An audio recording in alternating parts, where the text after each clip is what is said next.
మొదటి నుంచి నేను కొన్ని వచనాలు చదువుతున్నాను, జాగ్రత్తగా వినండి. అగ్రిప్ప పౌలును చూసి, నీ పక్షమును చెప్పుకొనుటకు నీకు సెలవైనదని. అప్పుడు పౌలు చేయి చాచి ఇలాగూ సమాధానం చెప్పసాగాను. అగ్రిప్ప రాజా, తమరు యూదులలో ఉండు సమస్తమైన ఆచారములను వివాదములను విశేషముగా ఎరిగిన వారు కనుక యూదులు నా మీద మోపిన నేరములన్నిటినీ గూర్చి నేడు తమరి ఎదుట సమాధానం చెప్పుకొనవలసి పోవచ్చున్నందుకు నేను ధన్యుడనని అనుకొనిచున్నాను. తాల్మీతో నా మనవి వినవలనని వేడుకొనిచున్నాను.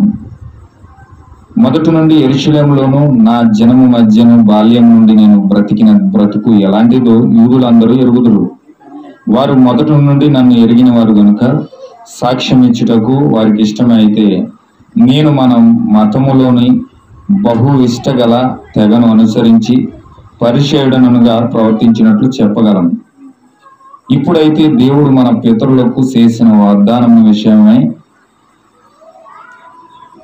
నిరీక్షణను గూర్చి నేను విమర్శింపబడుటకు నిలిచున్నాను. మన 12 గోత్రములు గలవారు ఎడతెగక దివారాత్రములు దేవుని సేవించుచు ఆ వాగ్దానములను పొందుమని నిరీక్షించుచున్నారు. ఓ రాజా, ఈ నిరీక్షణ విషయమై యూదులు నా మీద నేరము మోపియున్నారు.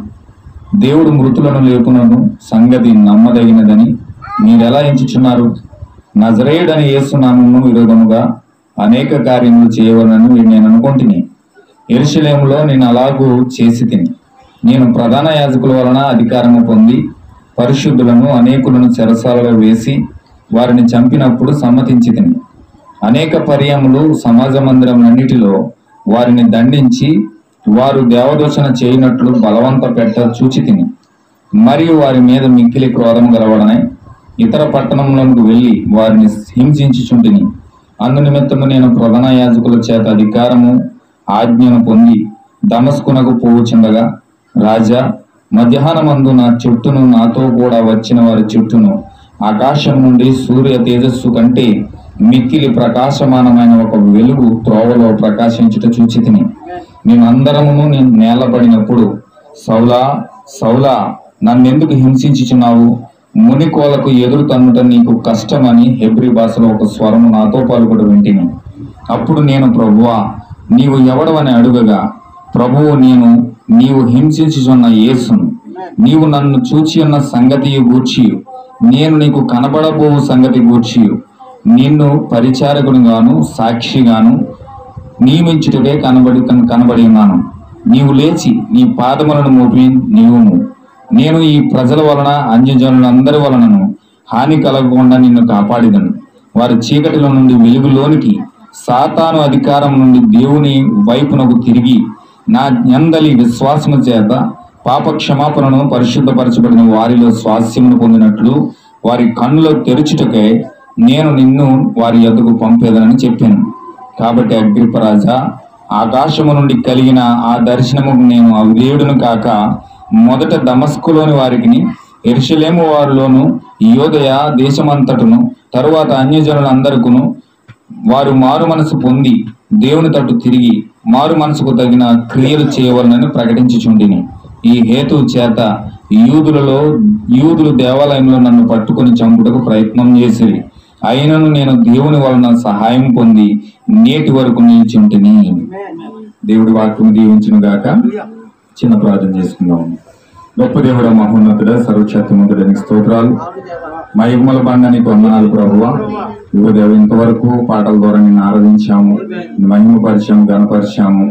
సోదరులు ప్రార్థించారు, చక్కగా పాటలు పాడి నేను గణపరిచారు ప్రభువా. ఇప్పుడు ప్రభువా, నీ వాక్యంలోకి వెళుతూ ఉండగా మమ్మల్ని దర్శించండి ప్రభువా. నీ వాక్యంతో కొంతసేపు మాతో మాట్లాడండి ప్రభువా. మా హృదయాలు దర్శించమని ప్రార్థిస్తున్నాం. ప్రతి బిడ్డను నీ వాక్యం చేత తాకండి ప్రభువా. యేసు క్రీస్తు నామములో నీ వాక్యం చేత మేము బలపరచబడము గాక. ఓ దేవ, ఈ వాక్యం ప్రభు, ఈ వాక్యం బయలు వెలుచుండగా ఆటంకపరుస్తున్న ప్రతి దురాత్మ శక్తులను, దెయ్యపు శక్తులను, క్రీస్తు విరోధ ఆత్మలన్నిటినీ, అంధకార శక్తులన్నిటినీ యేసు క్రీస్తు నామములో బంధిస్తూ ఉన్నాం తండ్రి. నీ వాక్యము ధారాళంగా బయలువెళ్ళును గాక. వారి హృదయాల్లోకి వెళ్ళి సంధించును గాక. నీవే ప్రభు మా జీవితాల ద్వారా మహిమ పొందుకోమని, నీవే మా జీవితాల ద్వారా మాట్లాడమని ప్రభు మట్టి పాత్ర ఆయన నన్ను కూడా బలపరచండి. నా పెదవులు తాకండి ప్రభు. ఓ దేవ నన్ను ముట్టండి ప్రభు.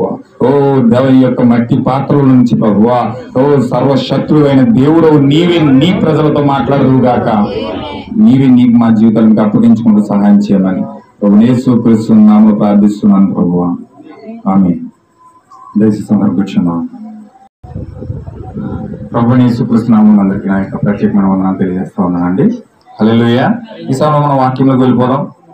ఇక్కడ అపోస్తలుల కార్యాల గ్రంథం 26వ అధ్యాయం మనం చదువుకున్నాం. హల్లెలూయా. ఇక్కడ నేను చెప్పబోయే అంశం ఏంటంటే పౌలు గారి జీవితంలో 7వ ముద్ర యొక్క ప్రత్యక్షత. హల్లెలూయా. పౌలు గారి జీవితంలో 7వ ముద్ర యొక్క ప్రత్యక్షత.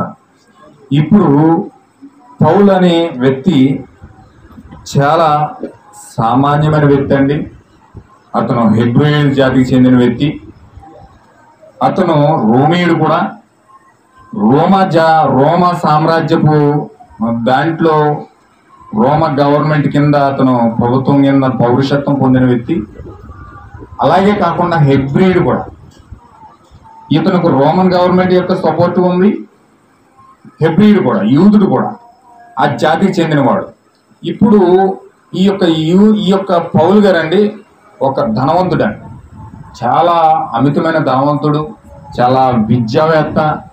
చక్కగా ఒక వ్యాకరణాన్ని తీసుకొచ్చి ఒక విషయాన్ని సంక్లిష్టంగా చెప్పగలిగిన సామర్థ్యం కలిగిన వ్యక్తి అండి పౌలు గారు.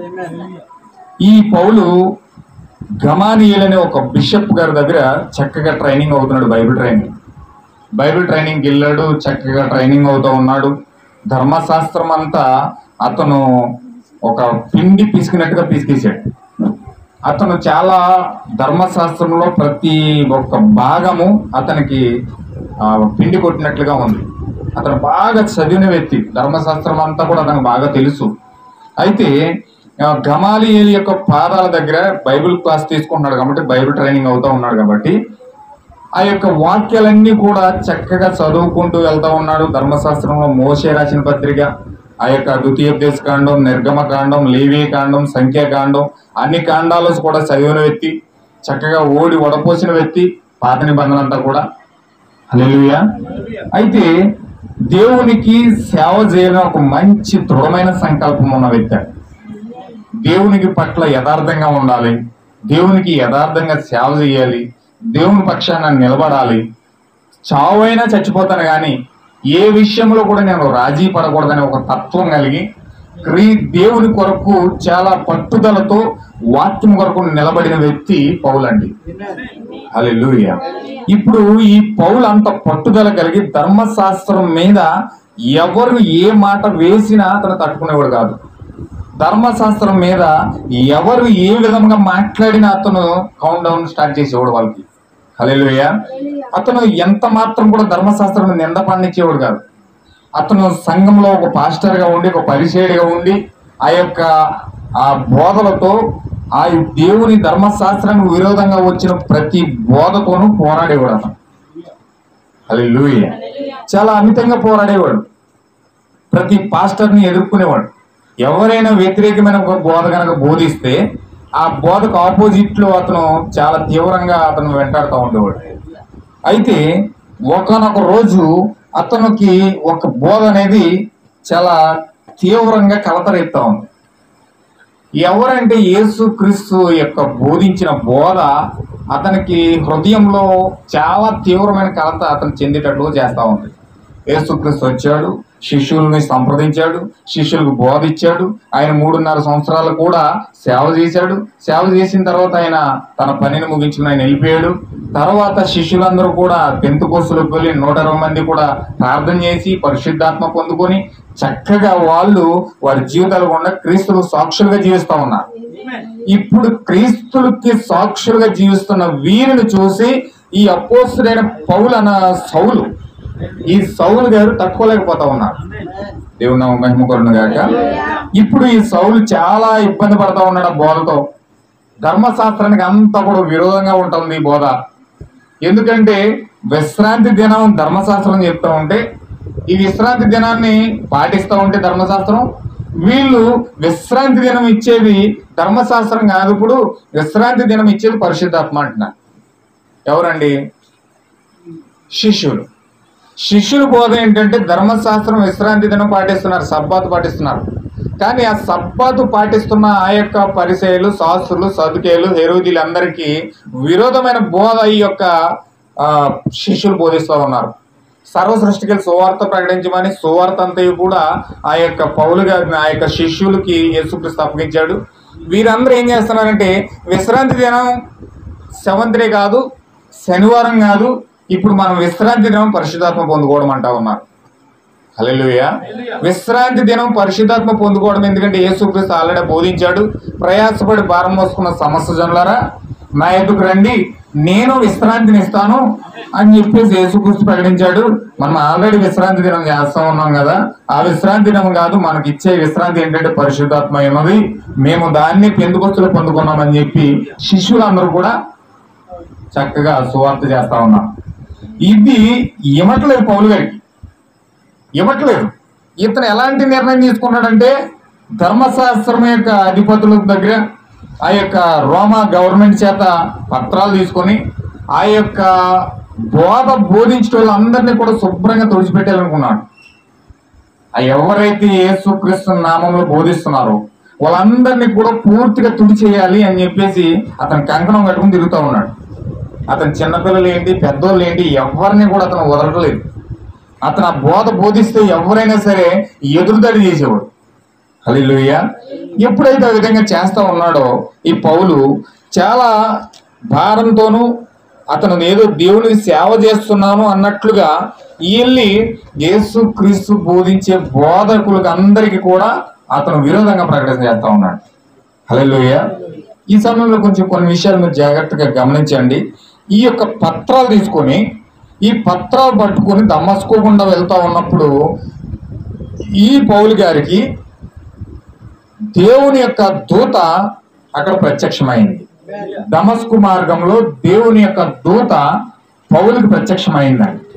దేవుని యొక్క దూత ఎవరంటే స్వయంగా ఆయన ఏం చెప్తున్నాడంటే ఆ దూత ఎవరంటే 19వ వచనంలో 26-16 వచనంలో 26-16 వచనంలో 15వ వచనంలో అప్పుడు నేను ప్రభువా నీవు ఎవడవని అడుగగా ప్రభువు నేను నీవు హింసించున్న యేసును నీవు నన్ను చూచుచున్న సంగతి గూర్చి నేను నీకు కనబడబో సంగతిని గూర్చి నిన్ను పరిచారకుడుగాను సాక్షిగాను నియమించుటకై కనబడి ఉన్నాను. నీవు లేచి నీ పాదములు మోపి నిలువము. నేను ఈ ప్రజల వలన అన్యజనుల వలన హాని కలగకుండా నిన్ను కాపాడేదను. వారు చీకటిలో నుండి వెలుగులోనికి సాతాను అధికారం నుండి దేవుని వైపుకు తిరిగి నా యందలి విశ్వాసము చేత పాప క్షమాపణను పరిశుద్ధపరచబడిన వారిలో స్వాస్యమును పొందినట్లు వారి కన్నులు తెరుచుటకై నేను నిన్ను వారి యొద్దకు పంపేదను అని చెప్పాను. హల్లెలూయా. ఇప్పుడు స్వయంగా యేసు క్రీస్తే ఈ యొక్క పౌలు గారికి కనబడతా ఉన్నాడు. హల్లెలూయా. ఇప్పుడు యేసు క్రీస్తు ఎవరంటే ఈ యొక్క 7వ ముద్రే యేసు క్రీస్తు అయి ఉన్నాడు. 7వ ముద్ర అనగా ఏంటంటే యేసు క్రీస్తే ఆ యొక్క ముద్ర అయి ఉన్నాడు. 7వ ముద్ర అనగా ప్రభు యొక్క రాకడ. 7వ ముద్ర అనగా ప్రభు యొక్క రాకడ ఉన్నది. ఇప్పుడు ఆ రాకడను పౌలు గారు స్పష్టంగా చూస్తా ఉన్నాడు. ఇక్కడ దేవునామ మహిమ కలుగును గాక. ఇప్పుడు 7వ ముద్రను ఎప్పుడైతే ఈ యొక్క పౌలు గారు చూశాడో ఆ యొక్క 7వ ముద్రలో ఉన్న కార్యములను గూర్చి పౌలు గారికి ఆ దూత చాలా క్లుప్తంగా వివరిస్తా ఉంది. ఇప్పుడు 7వ ముద్ర అనగా అందులో 7వ ముద్ర ప్రభు యొక్క దర్శనమై ఉన్నది. ఇప్పుడు 7వ ముద్ర అనగా ప్రభు యొక్క దేవుడు దర్శించుటై ఉన్నది. ఖచ్చితంగా ఒక వ్యక్తిని దర్శించడమే 7వ ముద్ర. ఇప్పుడు ఈ యొక్క 7వ ముద్ర ఎప్పుడైతే పౌలు గారిని దర్శించిందో అప్పుడు సౌలుగా ఉన్న ఈ యొక్క సౌలు పౌలుగా మారిపోయాడు. దేవుని మహిమ కలుగును గాక. 7వ ముద్ర దర్శించినప్పుడు ఒక వ్యక్తి ఖచ్చితంగా తన పాత జీవితంలో నుంచి ఒక కొత్త జీవితంలో అడుగు పెడతాడు. 7వ ముద్ర దర్శించినప్పుడు అతను ఒక నూతన సృష్టిగా దేవుని దగ్గర నుంచి మారిపోతా ఉన్నాడు. ఇప్పుడు 7వ ముద్ర ఎందుకు ఆ విధంగా అంత మనిషిని మార్చడానికి ఏ విధంగా ఆ ముద్ర దర్శనం అనేది జరుగుతూ ఉంది మనం ఇక్కడ చూడాలి. ఖచ్చితంగా ప్రభు యొక్క రాకడ మనం చూసినప్పుడు ఆ రాకడే ప్రజల యొక్క జీవితాలు మారుస్తుంది. ఖచ్చితంగా ప్రజల యొక్క జీవితాలు మారాలంటే 7వ ముద్ర చాలా అవసరమై ఉంది. 7వ ముద్ర నీ జీవితాన్ని నా జీవితాన్ని మార్చేది. ఒక క్రొత్త జీవితాన్ని ఇవ్వాలంటే అది 7వ ముద్ర వల్లనే జరుగుతుంది. హల్లెలూయా. ఈ కాలం యొక్క ప్రవక్త అన్నాడు, 7వ ముద్ర నిన్ను దర్శించినప్పుడు మాత్రమే నువ్వు నూతన జన్మ పొందుకుంటావు అన్నాడు. ఇప్పుడు నూతన జన్మ మనం పొందుకోవాలంటే 7వ ముద్ర దర్శనం మనకు కావాలి. 7వ ముద్ర దర్శనం ఏ విధంగా జరుగుతూ ఉంది? ఇప్పుడు 7వ ముద్ర ఎప్పుడైతే దర్శించాడో సౌలు పౌలుగా మారిపోయాడు. సౌలు అనగా గర్విష్టి. సౌలు అనగా గర్విష్టి. ఇప్పుడు గర్వాంధుడైన ఆ సౌలు ఇప్పుడు పౌలు అనగా దీనుడు అని అర్థం. హల్లెలూయా. గర్విష్టి అయిన ఆ సౌలు ఒక దీన మనసు కలిగిన వాడిగా మారిపోయాడు. ఇప్పుడు ఎప్పుడైతే 7వ ముద్ర మనం దర్శిస్తుందో అప్పుడు మనకు ఒక దీనమైన మనసు మనకు వస్తుంది, ఒక తగ్గింపు కలిగిన మనసు మనకు వస్తుంది. ఎప్పుడైతే 7వ ముద్ర దర్శనం మనకు కలిగిందో అప్పుడు మనము ఆయన దగ్గర నుంచి ఒక వర్తమానం కూడా పొందుకుంటాం. హల్లెలూయా. ఇక్కడ పౌలు గారికి ఒక వర్తమానం వస్తూ ఉంది, దేవుని యొక్క పిలుపు వస్తూ ఉంది. అందుకే ఈ కాలంలో ప్రవక్త అన్నాడు, సంఘమును 7వ దూత పిలుస్తుందంట. సంఘమును పోగేసేది ఎవరండి? సంఘమును పోగేసేది ఎవరంటే 7వ దూత. వధువును పోగేసేది ఎవరంటే వధువును పోగేసేది ఎవరంటే ప్రకటన 10వ అధ్యాయం అన్నాడు. ప్రకటన 10వ అధ్యాయమే వధువును పిలుస్తుంది. సంఘమునేమో 7వ దూత పిలుస్తుంది, ప్రకటన 10వ అధ్యాయమేమో వధువును పిలుస్తుంది. హల్లెలూయా. ఇప్పుడు ప్రకటన 10వ అధ్యాయం ఏమిటంటే దేవుని యొక్క రాకడ, ప్రభు యొక్క రాకడ. ఈ ప్రభు యొక్క రాకడ వధువును సమకూరుస్తుంది అన్నమాట. వధువును పేరు పెట్టి పిలవాలంటే, ఆ యొక్క దూత నేను పేరు పెట్టి పిలవాలంటే నీవు ఆ యొక్క ప్రకటన 10వ అధ్యాయం యొక్క పిలుపును అందుకోవాలి. దేవుడు నాకు మహిమ కలుగును గాక. ఇక్కడ దేవుడు పేరు పెట్టి మరి పిలుస్తున్నాడు పౌలు గారిని. ఓ సౌలా, ఎందుకు నన్ను హింసిస్తున్నావు నువ్వు? నేను ఎప్పుడు హింసించాను ప్రభు? నేను ఎప్పుడు హింసించాను నిన్ను ఎప్పుడు బాధించాను? అతను చూశాడు, ప్రభు అంటా ఉన్నాడు. ఒక యూదుడు ప్రభు అని దేనిని కూడా పిలవడండి. ఒక యూదుడు కేవలం యెహోవాను మాత్రమే ప్రభు అని పిలుస్తాడు. ఎందుకంటే యెహోవా ఒక్కడే. పాత నిబంధన అంతా కూడా మనకు 10 ఆజ్ఞల ద్వారా సెలవిస్తా ఉంది, నీ దేవుడైన యెహోవా తప్ప వేరొక దేవుడు నీకు ఉండకూడదు. పైన ఆకాశం అందే గాని, కింద భూమి అందే గాని, భూమి కింద నీళ్ళ అందే గాని ఏ ప్రతిమ కూడా నువ్వు చేసుకోకూడదని చెప్పేసి దేవుడు మోషే ద్వారా మొట్టమొదటి ఆజ్ఞ జారీ చేశాడు. ఇప్పుడు ఆ ఆజ్ఞను చదివిన పౌలు గారు ఎంత మాత్రము కూడా దేనిని కూడా ప్రభు అని పిలవడు. ప్రభువా అంటే యజమానుడు అని అర్థం, ప్రభువా అంటే భర్త అని అర్థం, ప్రభువా అంటే దేవుడు అని అర్థం, తన యొక్క శిరస్సు అని అర్థం. హల్లెలూయా. ఇప్పుడు ఆ శిరస్సు ఎవరంటే, ఆ దేవుడు ఎవరంటే, ఆ యజమానుడు ఎవరంటే, ఆ భర్త ఎవరంటే నా ప్రభు అయిన యెహోవా అని పౌలు గారికి ఒక బలమైన రెవల్యూషన్ ఉంది, ఒక బలమైన ప్రత్యక్షత ఉంది. అయినను ఏ వ్యక్తిని కూడా, ఎలాంటి వ్యక్తిని కూడా, ఏ రూపమును కూడా ప్రభు అని పిలిచే ఆ యొక్క భాగ్యాన్ని ఈ యొక్క పౌలు గారికి పిలవడండి. ఒక యూదుడు ఏ దాన్ని కూడా ప్రభు అని పిలవడు, కానీ ఇక్కడ ప్రభువా అని పిలిచాడు.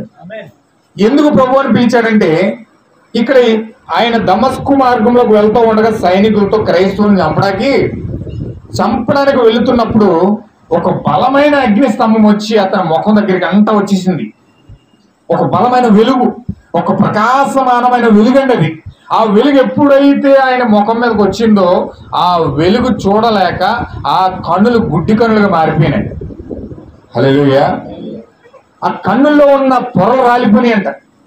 ఆ కన్నుల్లో ఉన్న పొరలు ఎప్పుడైతే రాలిపోయినాయో అతను ఆత్మ సంబంధమైన గుడివడిగా మారిపోయాడు. హల్లెలూయా. ఆత్మ సంబంధమైన గుడ్డితనం నుంచి మారిపోయి ఇప్పుడు ఆత్మ సంబంధమైన గుడ్డితనం వచ్చేసింది. ఎప్పుడైతే అగ్ని స్తంభాన్ని చూశాడో ఆ అగ్ని స్తంభం ఇతను గుడ్డివాడిగా మార్చేసింది. ఆ గుడ్డివాడిగా ఎప్పుడైతే మారిపోయాడో అతను ఆ ప్రభావానికి చాలా తీవ్రంగా లోనైపోయాడు. అంటే నన్ను గుడ్డివాడిగా మార్చేసిందంటే ఇంత వెలుగు. అగ్ని స్తంభాన్ని సాక్షాత్ అతను చూసినప్పుడు, అతను అగ్ని స్తంభాన్ని సాక్షాత్తు చూసినప్పుడు అతను ఆ వెలుగును చూడలేక ఎప్పుడైతే గుడ్డివాడిగా మారిపోయాడో ఆ అగ్ని స్తంభం వెంటనే అతను పాత నిబంధనలకు వెళ్ళిపోయినప్పటికీ ఆ యొక్క ఇజ్రాయేలుని నడిపించిన అగ్ని స్తంభమే రాత్రి అగ్ని స్తంభంలోను పగలు మేఘస్తంభంలో నడిపించిన దేవుడు గనక ఆ దేవుడు అగ్ని స్తంభంలో నడిపించాడు కాబట్టి ఆ దేవుడే ఇప్పుడు నా దగ్గరికి వచ్చాడన్న సంగతి పౌలు గారికి అర్థమైంది. ఎప్పుడైతే అగ్ని స్తంభాన్ని దగ్గరగా చూశాడో ఇతను గుడ్డివాడు అయిపోయాడు. హల్లెలూయా. నువ్వు ఎప్పుడైతే ఆ ప్రభు యొక్క రాకడ నువ్వు దగ్గరగా చూస్తావో లోకంలో నువ్వు గుడ్డివాడు అయిపోతావు. లోకములో నువ్వు గుడ్డివాడు అయిపోతావు. లోకపు సంగతులు చూచట్లో నువ్వు గుడ్డివాడు అయిపోతావు. లోకం యొక్క ప్రభావం నీ పైన పనిచేయక, లోకం యొక్క సంగతులు నీ పైన పనిచేయక, లోకం యొక్క కార్యాలు ఎంత మాత్రము నీ పైన ప్రభావం చూపలేవు. ఇతను ఇప్పుడు పరలోకము దూత యొక్క ప్రభావం చేత అతను గుడివాడిగా మారిపోయాడు. ఇప్పుడు ఆ ప్రభావం అతనిలో ఉంది. అతను తీవ్ర ఆందోళన చెందుతూ ఉన్నాడు. ఇప్పుడు ప్రభువాన్ని వచ్చాడు, అగ్నిస్తంభంగా వచ్చాడు, నన్ను గుడ్డివాడినిగా చేయడం ఏంటి? నేను ఎందుకు గుడ్డివాడిని అయిపోయాను? నన్ను ఎందుకు కింద పడేశాడు? హల్లెలూయా. ఎంతమందికి అర్థమవుతుందన్నమాట? ఇప్పుడు అతను హై పొజిషన్ లో ఉన్నాడు, గుర్రము పైన ఉన్నాడు. గుర్రం అనగా అర్థం ఏంటంటే అధికారం అని అర్థం. ముద్రలో ప్రవక్త ఏం చెప్తున్నాడంటే గుర్రం అంటే ఏంటండి? అధికారం. ఇతను ఒక అధికారం కింద ఒక గర్విష్టిగా హై పొజిషన్ లో ఉన్నాడు. ఇతను హై పొజిషన్ లో ఉన్నాడు, చాలా ఎత్తులో ఉన్నాడు. ఒక అధికారము పొందిన వ్యక్తిగా, ఒక చాలా వండర్ఫుల్ వ్యక్తిగా రాజకీయాలను కూడా, మత రాజకీయాలను కూడా చలామణి చేసి అధికారం అయితే చేతిలో ఉంది. హల్లెలూయా. ఒక వ్యక్తిని మర్డర్ చేసే అధికారం ఇతను కలిగి ఉన్నాడు. ఒక వ్యక్తిని చంపి అక్కడ పడేసినా సరే ఇతను ఏ ప్రభుత్వం కూడా నిలదీయదు. అలాంటి అధికారాన్ని కలిగి ఉన్నాడు. చూడండి, అది ఎంత పెద్ద అధికారం అంటే, ఇప్పుడు మన ఇండియా సంగతికి వస్తే ఇండియా ఆ యొక్క అధికారం ఎవరికి ఉండదు? ఒక రాష్ట్రపతికి తప్ప ఇంకెవరికి ఉండదు. ఒక రాష్ట్రపతి తప్ప ఎవరికి ఉండదండి. మనిషి ప్రాణాన్ని తీయాలన్నా, ప్రాణాన్ని ఉంచాలన్నా, ఒక జైల్లో పెట్టిన వ్యక్తికి, ఉరిశిక్ష వేసిన వ్యక్తికి క్షమాభిక్ష పెట్టాలన్నా, దాన్ని తీసేయాలన్నా కేవలం ఒకే ఒక్క వ్యక్తికి అధికారం ఉంటుంది. అది కేవలం రాష్ట్రపతి. హల్లెలూయా. ఇప్పుడు అలాంటి స్థానంలో నుంచి అధికారం పొందుకున్నాడు ఇప్పుడు పౌలు గారు. అంటే ఎంత పెద్ద అధికారమో చూడండి. అలాంటి అధికారాన్ని పొందుకొని దమస్కు మార్గంలోకి వెళ్తా ఉన్నాడు. చూడండి ఎంత అధికారాన్ని, ఇంకొక గొప్ప అధికారాన్ని, ఎంత పెద్ద పొజిషన్ లో ఉన్నాడు ఆ వ్యక్తి. రాజకీయాల్ని, మతాలను కూడా శాసించే వ్యక్తి అతను. అంత పెద్ద అధికారాన్ని పొందుకొని ఇప్పుడు వెళ్తా ఉన్నాడు క్రైస్తవుల మీద. మొత్తం నా యొక్క రాష్ట్రాన్ని తుడిచేయాలనుకుంటా ఉన్నాడు. దమస్కు యొక్క రాష్ట్రాన్ని తుడిచేసి అక్కడ అంత్యక్రీస్తు యొక్క ప్రజలు లేకుండా చేసేయాలి. దేవునికి వ్యతిరేకులు ఉండకూడదు, ధర్మశాస్త్రానికి వ్యతిరేకులు ఉండకూడదు, ధర్మశాస్త్రాన్ని ఎవరో కూడా వ్యతిరేకంగా బోధించకూడదు అని చెప్పి ఒక కంకణం కట్టుకుని ఒక నినాదంతో వెళ్తా ఉన్నాడు ధైర్యంగా. అతను ఎంత పెద్ద హైట్ లో ఉన్నాడని, ఎంత పొజిషన్ లో ఉన్నాడంటే, ఇప్పుడు అంత పొజిషన్ లో ఉన్న వ్యక్తిని ఎప్పుడైతే అగ్నిస్తంభం తాకిందో, ఎప్పుడైతే 7వ ముద్ర తాకిందో, ఆ ముద్ర తాకిన మరుక్షణమే నేల మట్టుకు పడిపోయాడు. హల్లెలూయా. ఇప్పుడు నేల మట్టుకు పడిపోయి ఆ దుమ్మిలో, ధూళిలో దొరుకుతూ ఉన్నాడు. చూడండి, ఎప్పుడైతే హెచ్చించుకుంటామో, ఎప్పుడైతే హై పొజిషన్ లో మనం ఉండాలనుకుంటామో, ఎప్పుడైతే అధికంగా, అమితంగా, అతి పైగా, అందరికి పైగా ఉండాలని మనం ఆలోచిస్తామో, 7వ ముద్ర మనల్ని ఎప్పుడైతే తాకుతాదో, తాకున మరుక్షణం అతను నేల మట్టాన్ని పడిపోతాడు. అతను ఎంతగా తగ్గించుకోవాలంటే దేని మనసు కూడా అయిపోతాడు అనమాట. దేవుని నామం మహిమ కలుగును గాక. అంటే పౌలు గారి జీవితంలో చూడండి ఎంత మేలైన కార్యం జరుగుతూ ఉందో. అంత పెద్ద పొజిషన్ పొందిన వ్యక్తి, అంత పెద్ద అధికారము పొందిన వ్యక్తి, అంత పెద్ద యొక్క అధికారము పొందిన వ్యక్తి ఇప్పుడు దేవుని యొక్క దూత 7వ ముద్ర బిడ్డను తాకినప్పుడు, ఆ యొక్క పౌలు గారిని తాకినప్పుడు ఒక నేల మట్టములో దీన మనస్కుడుగా మారిపోయాడు, తగ్గించుకునేవాడిగా మారిపోయాడు అనమాట. చూడండి, ఎప్పుడైతే 7వ ముద్ర మనం తాగుతుందో మనకి తగ్గింపు మనసు వస్తుంది, దీన మనసు వస్తుంది అన్నమాట. పౌలు గారి జీవితంలో ఎన్ని కార్యాలు చేస్తా ఉన్నాడు చూడండి. అక్కడ ఒక వర్తమానం ఇస్తున్నాడు, 7 ముద్ర తాకినప్పుడు దీన మనసు బిడ్డ ఆ యొక్క పౌలు గారిలోకి వస్తా ఉంది. హల్లెలూయా. అతను ఒక వర్తమానం పొందుకుంటా ఉన్నాడు. ఇప్పుడు దాని మాత్రమే కాదు, అతను ఎటువంటి అధికారం పొందుకుంటున్నాడు?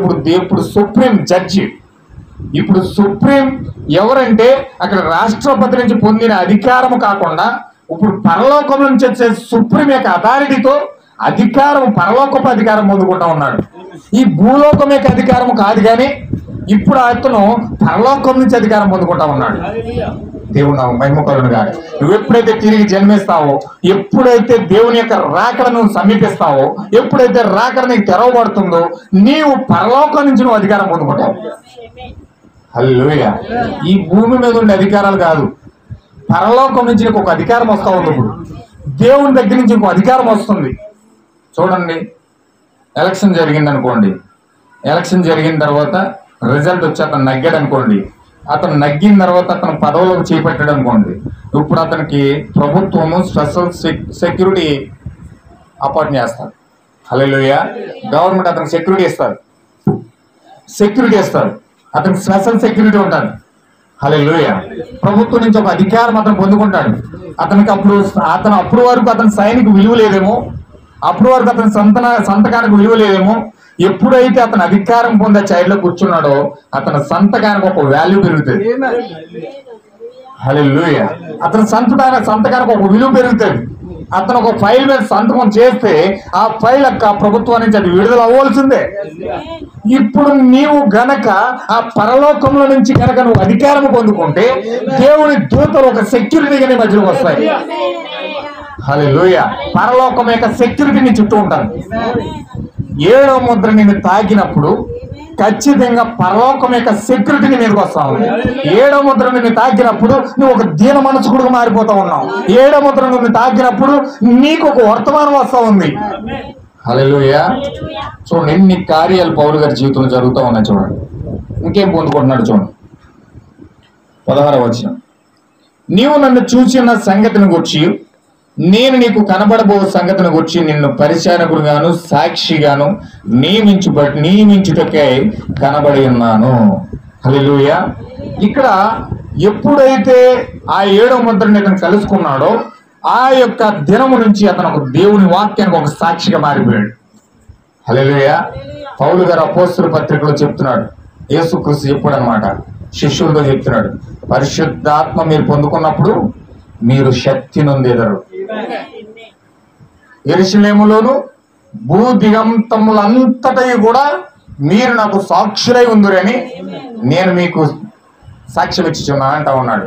హల్లెలూయా. పరిశుద్ధాత్మ పొందినప్పుడు ఏమవుతుందండి? 7వ ముద్ర మనం తాకినప్పుడు ఏమవుతాము? మనము దేవునికి ఒక సాక్షిగా మారిపోతాం. దేవునికి ఒక సాక్షిగా మారిపోతాం. కళ్ళు తెరవబడుతున్నాయి. లోకం విషయంలో గుడ్డివారిగా మారిపోతున్నాం. ఆత్మ సంబంధమైన విషయంలో కళ్ళు తెరవబడతా ఉన్నాయి. పరలోకపు కార్యాలు చూచుటను వారిగా, పరలోకపు సంగతులు మనం స్పష్టంగా చూచినట్లుగా దేవుడు మన యొక్క మనోనేత్రాలు తెరుస్తా ఉన్నాడు. హల్లెలూయా. ఒక దీన మనసు మనలోకి వస్తా ఉంది. ఒక సాక్షిగా మనం దేవుడికి మారిపోతా ఉన్నాం. చూడండి ఆయన ఎందుకు కనబడతా ఉన్నాడంటే ఆయనకి పరిచర్య చేయడానికి కనబడతా ఉన్నాడు. ఏమవుతున్నామండి? 7వ ముద్ర మనం తాకినప్పుడు మనము ఆయనకు ఒక పరిచారకుడిగా మారిపోతా ఉన్నాం.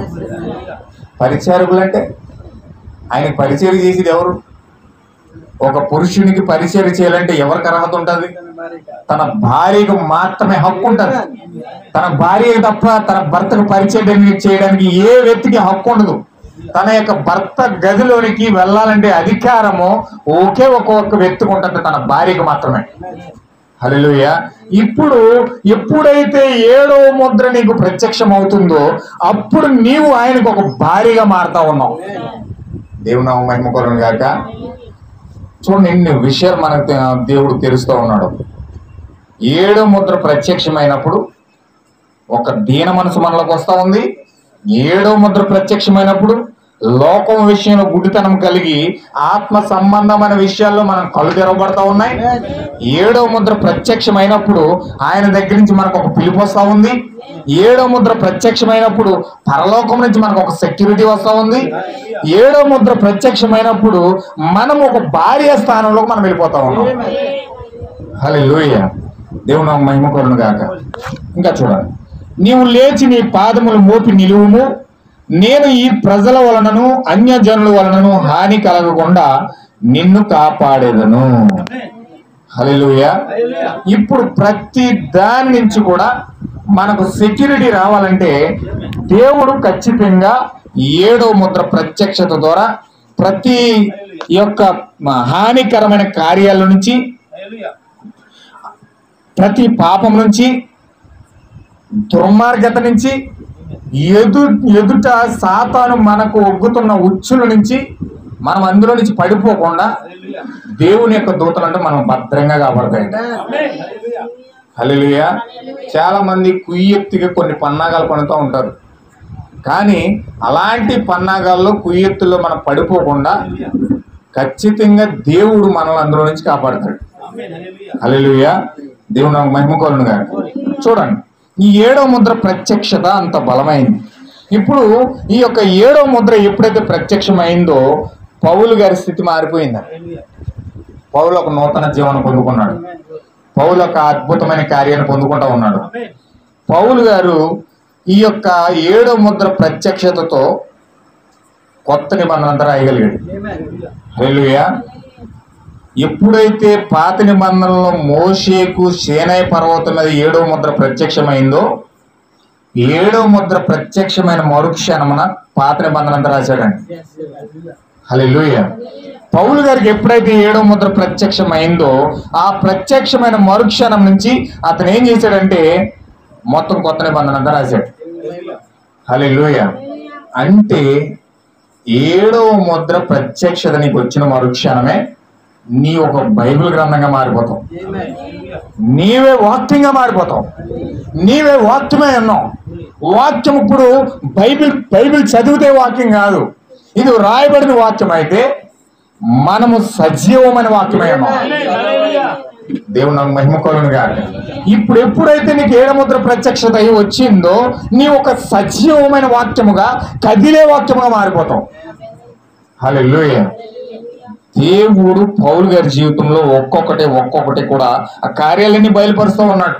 ఇతను ఒకటి కదిలే వాక్యంగా మారాడు. కళ్ళు తెరవబడ్డాయి. పరలోకం నుంచి సెక్యూరిటీ వచ్చింది.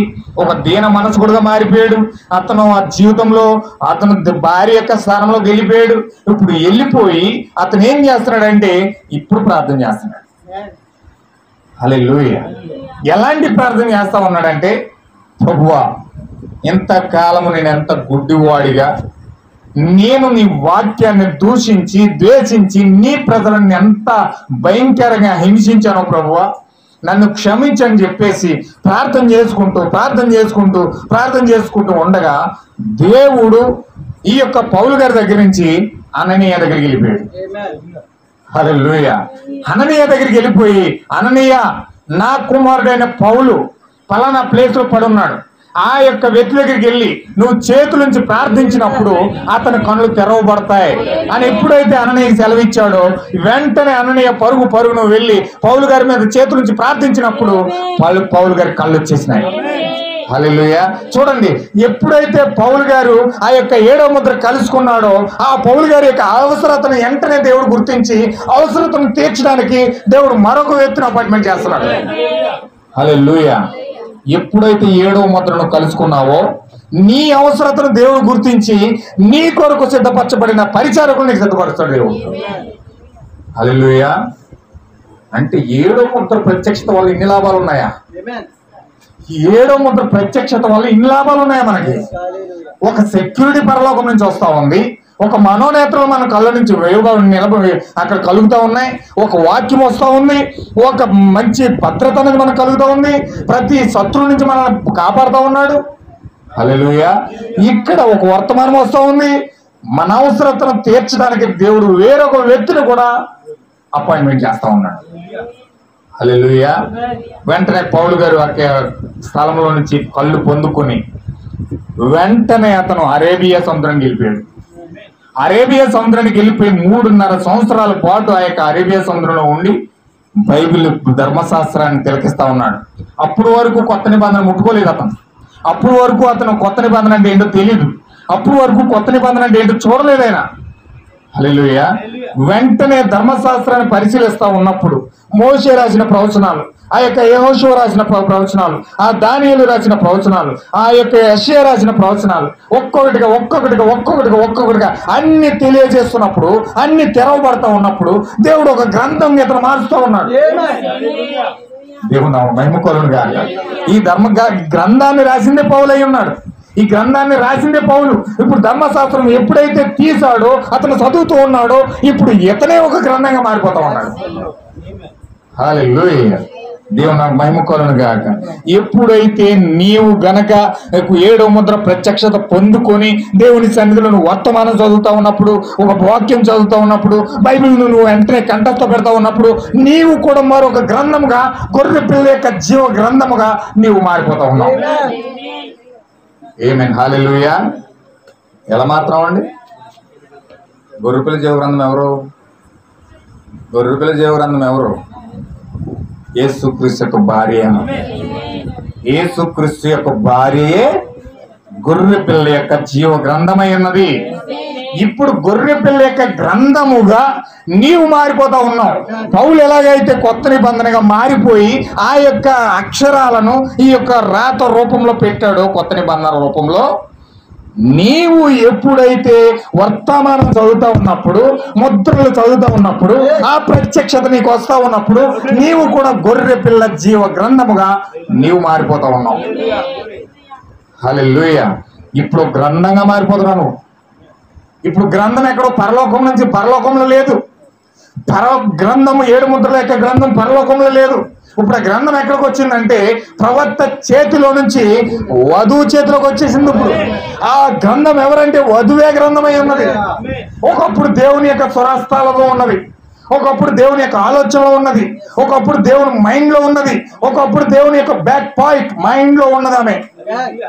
హల్లెలూయా. ఆమె అంచెలంచెలుగా ఈ చివరి కాలంలో దేవుడు భూమి మీద ఒక సజీవమైన పత్రికగా, గొర్రె పిల్ల యొక్క జీవ గ్రంథముగా భూమి మీద ఆమెను ప్రత్యక్షపరిచాడు. హల్లెలూయా. 1963లో ఆ వధువు దిగి వస్తా ఉంది. ఆ 1963లో వధువు దిగి వస్తా ఉంది. ఆ గ్రంథం దిగి వస్తా ఉంది. హల్లెలూయా. ఆ గ్రంథం ఎప్పుడైతే దిగొచ్చిందో ఆ గ్రంథము శరీరంలోనికి రావాలి. ఆది యందు వాక్యము ఉండెను, వాక్యము దేవుని యొద్ద ఉండెను, వాక్యమే దేవుడై ఉండెనని అక్కడ సెలవిస్తా ఉంది బైబిల్ గ్రంథం.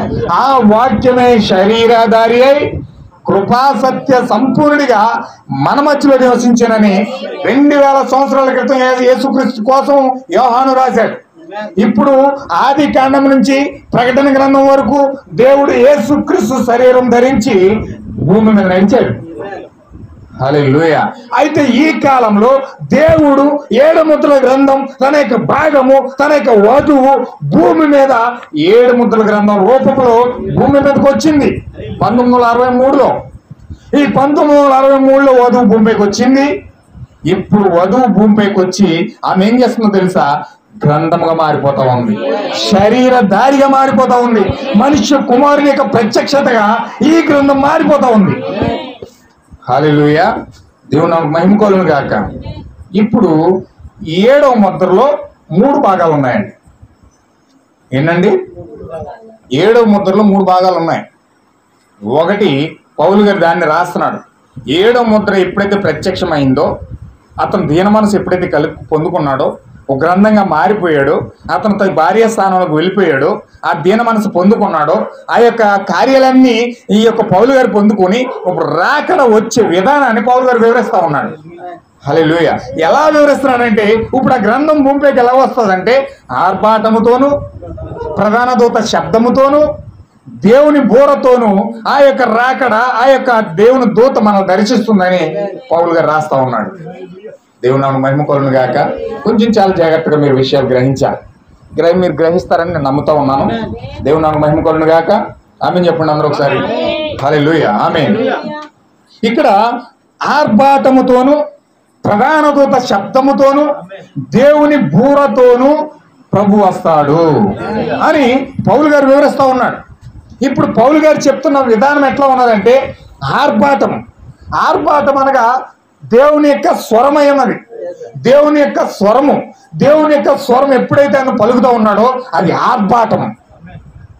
ఆర్భాటం అంటే దేవుడు మాట్లాడుటై ఉన్నది. దేవుడు ఎప్పుడైతే మాట్లాడుతూ ఉన్నాడో, ఎలా మాట్లాడుతూ ఉన్నాడంటే ఆయన గాలిలో నుంచి మాట్లాడుతూ ఉన్నాడు. ఒక స్వరం వస్తూ ఉంది.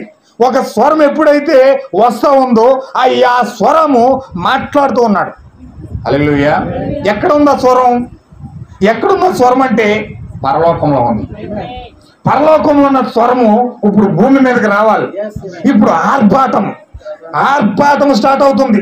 ఎలాంటి ఆర్భాటం అంటే, ఇప్పుడు యేసు క్రీస్తు యోర్దాను నదిలో ఇప్పుడు బాప్తిజం ఇచ్చి యోహాను ఎదుగు వెళ్ళాడు. బాప్తిజం ఇచ్చి యోహాను దగ్గరికి ఎప్పుడైతే యేసుక్రీస్తు వెళ్ళాడో, యేసుక్రీస్తు ఎప్పుడైతే బాప్తిజం ఇచ్చాడో, ఆ బాప్తిజం ఇచ్చిన మరుక్షణమే ఒడ్డు మీదకి వచ్చాడండి. ఆయన ఒడ్డు మీదకి వచ్చిన వెంటనే ఒక ఆర్భాటం పైనుంచి వస్తూ ఉంది. ఏమని వస్తుందంటే, ఈయన నా ప్రియ కుమారుడు, ఈయన యందు నేను ఆనందిస్తున్నాను అని ఒక ఆర్భాటం వినబడతా ఉంది. అంటే ఆర్భాటం ఏంటంటే స్వరము పైన ఉంది. ఆ స్వరము ఆర్భాటించుకుంటూ ఒక వ్యక్తులకు వస్తా ఉంది. దేవుడు నాకు మహిమ కలుగును గాక. పరలోకంలో ఉన్న స్వరము ఆర్భాటించుకుంటూ, స్వరం పలుకుతుంటూ ఒక మనిషిలోనికి వస్తా ఉంది. ఇప్పుడు ఆ యొక్క స్వరము సౌలా అని పిలుస్తా ఉంది పైనుంచి. ఆ స్వరము పలికి ఎప్పుడైతే కింద పడ్డాడో, అతను నేలమట్టం అయ్యాడో, ఆ దీన మనసుతో ఎప్పుడైతే ప్రార్థించాడో, ఆ ప్రార్థన ఆ స్వరంలోనికి వచ్చేసింది. హల్లెలూయా. ఈ కాలం యొక్క ప్రవక్త విలియం బ్రన్హాం కూడా 33లో పరిచర్య ప్రారంభించి అతని యొక్క శరీర కార్యాలన్నిటిలోనూ ఎప్పుడైతే నేలమట్టం అయిపోయాడో, అతని యొక్క శరీరంలో ఉన్న బలహీనతలన్నీ పూర్తిగా దేవుడు ఒలిచేశాడు. హల్లెలూయా.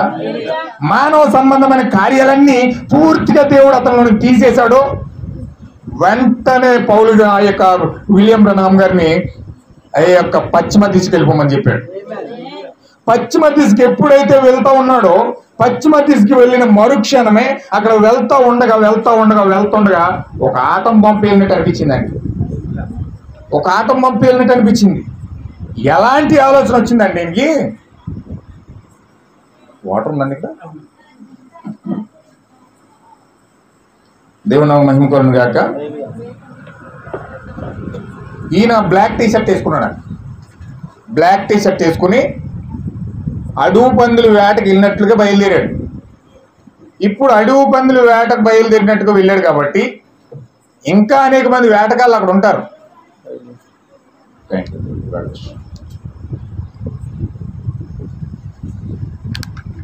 హల్లెలూయా.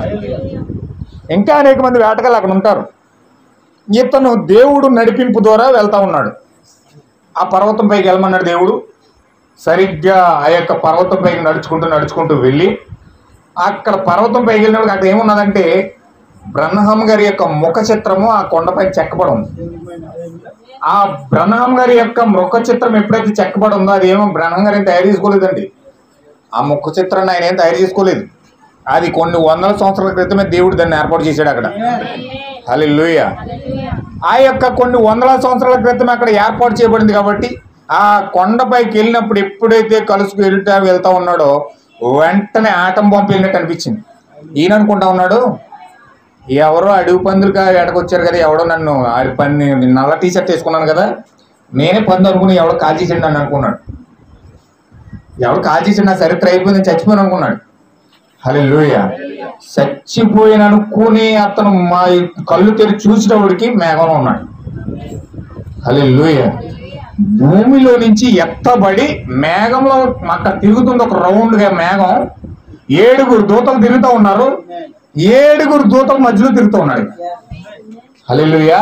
అంటే భూమి మీద ఉన్న ఈ ఎప్పుడైతే ఆ యొక్క ఏడుగురు దూతలు తాకునియో, దేవుని హస్తం తాకిందో, వెంటనే అతను ఆ యొక్క ఆ గురుత్వాకర్షణ శక్తి పూర్తిగా అతను వదిలేసింది.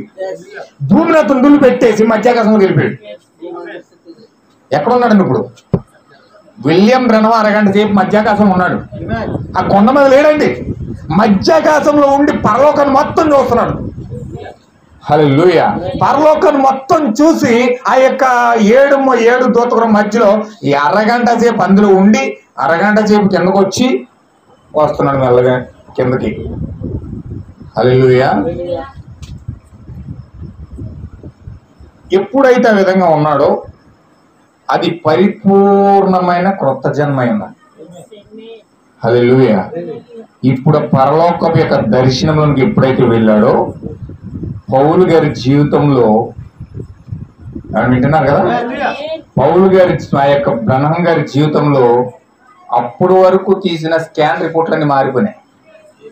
అప్పటి వరకు తీసిన స్కాన్ రిపోర్ట్లన్నీ మారిపోయినాయి. ఆయనలో ఒక బలహీనత లేదండి. అప్పటి వరకు గొంతు యొక్క ప్రాబ్లం ఉండేదండి. ఆయనకి గొంతు ప్రాబ్లం లేదు. ఇప్పుడు స్పష్టంగా గొంతుకు వచ్చేస్తుంది. అతని రక్తం మారిపోయింది, అతని శరీరం మారిపోయింది, అతని ముఖం ఒక ప్రకాశవంతమైన ముఖముగా మారిపోయింది. హల్లెలూయా. ఇప్పుడు ఆ కొండ మీద నుంచి వచ్చింది ఎవరంటే నేరుగా విలియం బ్రెనమ్ కొండ మీదకి వెళ్ళాడు. కానీ నడిచి వచ్చేది విలియం బ్రెనమ్ కాదు, క్రీస్తే నడుచుకుంటూ వస్తా ఉన్నాడు. హల్లెలూయా. నువ్వు ఎప్పుడైతే 7వ ముద్ర ప్రత్యక్షత పొందుకున్నావో నువ్వు నడిచేది భూమి మీద నువ్వు కాదు, భూమి మీద నడిచేది నువ్వు కాదు. నీలో ఉండి క్రీస్తే నడుస్తాడు, నీలో ఉండి క్రీస్తే చూస్తాడు, నీలో ఉండి క్రీస్తే మాట్లాడతాడు, నీలో ఉండి క్రీస్తే కార్యములన్నీ చేస్తా ఉంటాడు. హల్లెలూయా. ఇప్పుడు 7వ ముద్ర ప్రత్యక్షత ఆ యొక్క స్వరము పరలోకంలో ఉండి ఇప్పుడు ఆ స్వరం ఏం చేసిందంటే ఒక శరీరం ధరించింది. ఏం చేసిందండి? ఒకప్పుడు స్వరం ఆర్భాటం రూపంలో అక్కడ ఉంది పైన. ఇప్పుడు ఆ యొక్క ఆర్భాటం ఏం చేసిందంటే ఒక శరీరంలోకి వచ్చింది. ఆత్మ శరీరంలోకి రావడమే ప్రధాన దూత శబ్దమైనది. ఇప్పుడు స్వరము పరలోకం నుంచి రావట్లేదు, కానీ ఇప్పుడు ప్రధాన దూత శబ్దం ఎక్కడి నుంచి వస్తుందంటే ఒక మానవుని నోట్లో నుంచి వస్తుంది. హల్లెలూయా. దేవుని నామమున మహిమ కలుగును గాక. ఇప్పుడు స్వరము పైనుంచి కాదు వచ్చేది. ఇప్పుడు ప్రజలు ఏం చేస్తున్నారంటే పైనుంచి పైకి చూస్తున్నారు. దేవుడు మాట్లాడాలంటే పైకి చూస్తున్నారు, కానీ ఆ స్వరము ఒక వ్యక్తిలోనే వస్తుంది. ఇప్పుడు ఒక వ్యక్తిలో నుంచి ప్రధాన దూత శబ్దం వస్తుంది. ఇప్పుడు ఒక వ్యక్తి వచ్చి యేసుక్రీస్తు వచ్చి ఆ స్వరం ఈయన యందు నేను ఆనందిస్తున్నాను ఎప్పుడైతే చెప్పాడో, ఆ స్వరం ఎప్పుడైతే ఆయనలోకి వచ్చిందో ఇప్పుడు ఆయన ఏం చేస్తున్నాడు? మూతుడు పైకి లేపుతున్నాడు. హల్లెలూయా. అక్కడికి వెళ్ళి చచ్చిపోవడం అందరం లేపుతున్నాడు. ఒక పాడి కట్టి మొత్తం కుర్రడు, ఆ తల్లికి ఒకే ఒక కొడుకునండి. చాలా ఆప్యాయంగా పెంచుకుంది, చాలా అద్భుతంగా పెంచుకుంది. ఆ కుమారుడు చాలా ప్రేమించి గారాబం పెట్టి చాలా అన్యోన్యంగా బాలుని పెంచుకుంది. ఒక బలమైన జ్వరం వచ్చే బాలుడు చచ్చిపోయాడు. ఈమె తట్టుకోలేక అసలు లేడీస్ని సమాధుల దగ్గర తీసుకెళ్ళాడు. స్త్రీల్ని సమాధుల దగ్గర రానవాడు. కానీ ఈమె ఆవేదన తట్టుకోలేక ఎంతమంది ఆపుతున్నా సరే ఈమె ఆగకుండా ఆ పాడి కూడా వచ్చేస్తుంది. శ్మశాన వాటికి వెళ్ళిపోతుంది ఆమె. ఇప్పుడు ఆయన యేసుక్రీస్తు ఈ యొక్క ప్రధాన దూత శబ్దం ఈయన ఏం చేస్తున్నాడంటే ఈ పాడికి ఎదురొస్తున్నాడు. ఈ పాడికి ఎప్పుడైతే ఎదురొస్తా ఉన్నాడో ఆ యొక్క శవం అక్కడ ఆపండి అని చెప్పి అక్కడ ఆపాడు. ఆ తల్లిని చూశాడు. అమ్మా, నీ కుమారుడు చనిపోలేదు, మళ్ళీ తిరిగి లేస్తాడు, నమ్ముతున్నావా? ప్రభువా, నా కుమారుడు లేస్తాడని నేను చాలా ఆత్మవిశ్వాసంతో ఉన్నాను. నువ్వు చేసే శక్తి కలిగి ఉన్నావు. నీవు సర్వశక్తిమంతుడవు, నీవు సృష్టికర్తవు, మృతులను సజీవులుగా చేసే దేవుడు అయి ఉన్నావని నా పితరుడైన అబ్రహాం చెప్పాడు. ఆ దేవుడు నువ్వే గనక నీవు నా కుమారుడు లేపినట్లయితే నేను పరిపూర్ణంగా నీకు సమర్పించుకుంటాను ప్రభు అన్నాడు. నీ మాట చెప్పిన నీ కుమారుడు లేచును గాక. హల్లెలూయా. ఎప్పుడైతే ప్రధాన దూత శబ్దం మాట్లాడిందో ఆ పాడి మీద ఉన్న కుమారుడు పైకి లేచిపోయాడు. హల్లెలూయా. సంతోషంతో కుమారుని తీసుకుని వెళ్ళిపోయింది ఆమె. హల్లెలూయా. ఒకనొక రోజు శతాధిపతి ఆయన దగ్గరికి వస్తా ఉన్నాడు. ఓ దావీదు కుమారుడా, ఓ బోధకుడా, నా కుమార్తె చనిపోయింది, నా కుమార్తె చనిపోయింది. దయచేసి నువ్వు మాట పలికితే చాలు, నువ్వు ఎక్కడికో రానవసరం లేదు, నువ్వు అక్కడికి వచ్చి ప్రార్థన చేసి నువ్వు కార్యాలు చేయవలసిన అవసరం లేదు. నాకు వెనకాల 100 మంది ఉన్నారు, పొమ్మంటే పోతారు, రమ్మంటే వస్తారు. నా కింద నేను ఒక 100 మందికి యజమానుడిగా ఉన్నప్పుడు నాకేంత అధికారం ఉంటే నువ్వు సర్వ సృష్టికర్తవే. దూతల యొక్క పరిహారపు సమూహం నీకు ఉన్నది. సర్వ సృష్టికి యజమానుడు నీవైనావు. నీవు మాట పలికితే చాలు, చనిపోయిన నా కుమార్తె లేచిపోద్ది. హల్లెలూయా. ఎప్పుడైతే ఆ మాట చెప్పారో ఆ యొక్క వ్యక్తి యొక్క విశ్వాసాన్ని దేవుడు మెచ్చుకొని, నీ మాట చెప్పున నీ విశ్వాసాన్ని బట్టి నీ కుమార్తె లేచును గాక. వెంటనే ఏ సమయానికి చెప్పాడు, ఏ గడియకి చెప్పాడు, ఏ సమయానికి ఆమె కూతురు లేచి నిలబడ్డది. ఏం చేస్తుందండి? ఈ ప్రధాన దూత శబ్దము మృతులను సహితము కూడా సజీవులుగా చేస్తా ఉంది. ఇప్పుడు గనక ఈ యొక్క రాకడ మన జీవితంలో గనక ఒక శరీరంలోనికి వచ్చిందంటే ఆర్భాటమునగా ఈ యొక్క వర్తమానమై ఉన్నది. హల్లెలూయా. దేవుడు పలికిన మాటలన్నీ కూడా 1200 మెసేజ్లు ఏంటండి? దేవుని యొక్క స్వరము.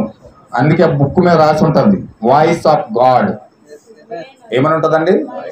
వాయిస్ ఆఫ్ గాడ్, దేవుని యొక్క స్వరము అని అర్థం. ఇప్పుడు దేవుని యొక్క స్వరమే 1200 వర్తమానములు ఉన్నాయి. ఈ 1200 వర్తమానములు ఈ వర్తమానములుగా ఉండిపోతే ఏ మాత్రం ఫలితం లేదు. కానీ ఇది ఈ ఆర్భాటము, ఈ స్వరము బుక్కుగా ఉండకూడదు. ఈ స్వరము నీ హృదయంలోకి వచ్చి ఒక ప్రధాన దూతము శబ్దముగా మారాలి. హల్లెలూయా. ఇది ఈ స్వరము బయట ఉన్నది, ఈ స్వరము పైన ఉన్నది, ఈ స్వరము నీ శరీరము పైన ఉన్నది, నీ శరీరం బయట ఉన్నది. అయితే ఈ బుక్కు ఎప్పుడైతే నీ శరీరం ధరిస్తావో నీవు ఒక ప్రధాన దూత శబ్దముగా మారుతావు. దేవుని నామమున మహిమ కలుగును గాక. ఇప్పుడు నువ్వు ఎప్పుడైతే ప్రధాన దూత శబ్దముగా మారావో అప్పుడు నీవు పలికితే, నీవు మాట్లాడితే, ఎదుటి వ్యక్తికి స్వార్థ చేస్తే నీ యొక్క మాటలో ఉన్న జీవము అక్కడ చచ్చిపోయిన ఆ వ్యక్తి మరలా తిరిగి లేస్తాడు. ఎక్కడ చచ్చిపోయాడు? ఎక్కడ చచ్చిపోయాడు అండి? ఎవరు చచ్చిపోయారు? ఒక్కసారి చూడండి. ఎఫెసీ పత్రిక 2వ అధ్యాయము 1వ వచనం చదవండి. మీ అపరాధముల చేతను పాపముల చేతను మీరు చచ్చిన వారై ఉండగా ఆయన మిమ్మును క్రీస్తుతో కూడా. ఆమేన్. హల్లెలూయా. ఎప్పుడైతే 7వ ముద్ర ప్రత్యక్షత నీకు వస్తుందో, క్రీస్తు ఎప్పుడైతే నీ జీవితంలోకి వస్తాడో, నీవు అపరాధముల చేత పాపముల చేత చచ్చిన వాడై ఉన్నప్పుడు నీవు క్రీస్తు ద్వారా తిరిగి నువ్వు ఏం చేస్తున్నావు? బ్రతుకుతున్నావు. అంటే నువ్వు సజీవుడిగా మారిపోతా ఉన్నావు. ఇప్పుడు 7వ ముద్ర ప్రత్యక్షత నీకు వచ్చినప్పుడు చచ్చిన నీవు తిరిగి బ్రతుకుతున్నావు. హల్లెలూయా. దేవుని నామమున మహిమ కలుగును గాక. చాలా సమయం అయింది, ఇంకొక 10 నిమిషాల టైం ఇవ్వండి, నేను ముగిస్తాను.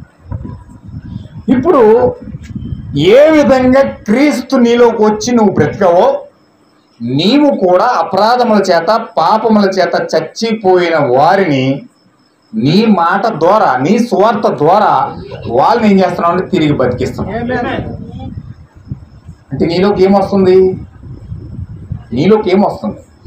7వ ముద్ర నీలోకి వచ్చిన మరుక్షణము ఇతరులకు జీవం ఇచ్చే వాళ్ళకి నువ్వు మారిపోతావు. అంటే నీలో జీవం ఉందా? నీ జీవము ఇతరులకు నీ మాట ద్వారా పంపిణీ చేస్తావు. పాపముల చేత అపరాధముల చేత చచ్చిపోయిన వారిని నీ మాట ద్వారా బ్రతికించే శక్తి కలిగి ఉంటావు. హల్లెలూయా. దేవుని నామమున మహిమ కలుగును గాక. ఇప్పుడు ప్రధాన దూత శబ్దం అంటే అర్థం ఏంటంటే మృతులను సజీవులుగా చేయడం. అంటే నీ యొక్క వాక్శక్తి ఎలా ఉండాలంటే ఎదుటి వ్యక్తి యొక్క జీవాన్ని పైకి లేపేవానిగా ఉండాలి. నీ యొక్క మాట్లాడితే కొంతమంది చూడండి, కొంతమంది మాట్లాడితే ఉన్న విశ్వాసం కూడా కోల్పోతారు.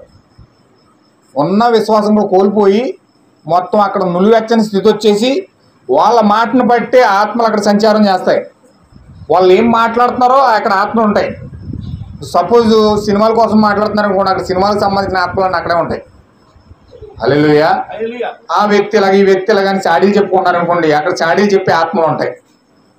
హల్లెలూయా. లేకపోతే అక్కడ వాళ్ళు ఏ విషయాల కోసం మాట్లాడుతున్నారో అక్కడ ఆత్మలు పనిచేస్తాయి. ఒకవేళ ప్రార్థన కోసం ఎక్కువ మాట్లాడుతున్నారు కూడా ఇతర సహవాసి విశ్వాసం కలిసి అక్కడ ప్రార్థనాత్మ పనిచేస్తుంది. ప్రార్థన చేయాలనే కోరిక తప్పన వస్తూ ఉంటుంది అనమాట. ఎక్కువ వాక్యం కోసం మాట్లాడుతున్నారు అనుకోండి, అక్కడ దూత ప్రత్యక్షం అవుతుంది. వాక్యం కోసం డిస్కషన్ చేసినప్పుడు మోర్ దెన్ రెవల్యూషన్, ఇంకా ఎక్కువ రెవల్యూషన్ ఇవ్వడం దేవతలు అక్కడికి వస్తాయి. హల్లెలూయా. అంటే మన మాటే అక్కడ ఆత్మను తీసుకొస్తారు. ఇప్పుడు మనం ఏం మాట్లాడుతున్నామో దానిని బట్టే అక్కడ చుట్టూ ఆత్మలు సంచారం చేస్తాయి. కొంతమంది చూడండి మరణం కోసమే మాట్లాడతారు ఎక్కువగా. మరణదోత తిరుగుతూ ఉంటుంది కింద చుట్టుపక్కల.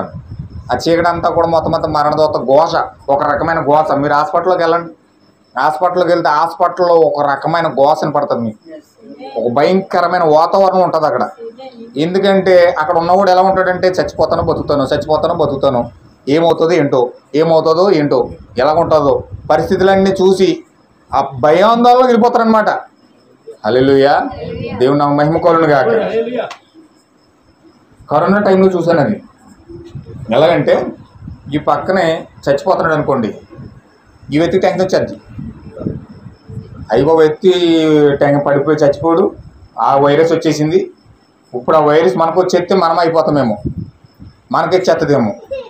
మాస్కులు కొంచెం ఎక్కువ వాడతాడు, డబుల్ మాస్కులు పెట్టేస్తారనమాట. శానిటైజర్ అంతా మొత్తం చుడిదరిగా కొట్టేస్తారు.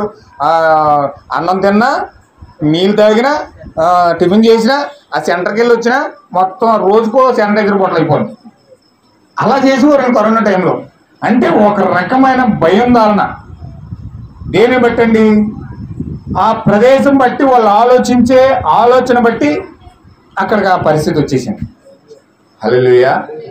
నువ్వు పరలోకం కోసం మాట్లాడవు అనుకోండి, నీ చుట్టూ పరలోకం ఉంటుంది. అంటే నీ మాటే అక్కడ ఆత్మను తీసుకొస్తుంది. ఏ ఆత్మ రావాలన్నది నీ మాట పైన ఆధారపడి ఉంటుంది. హల్లెలూయా.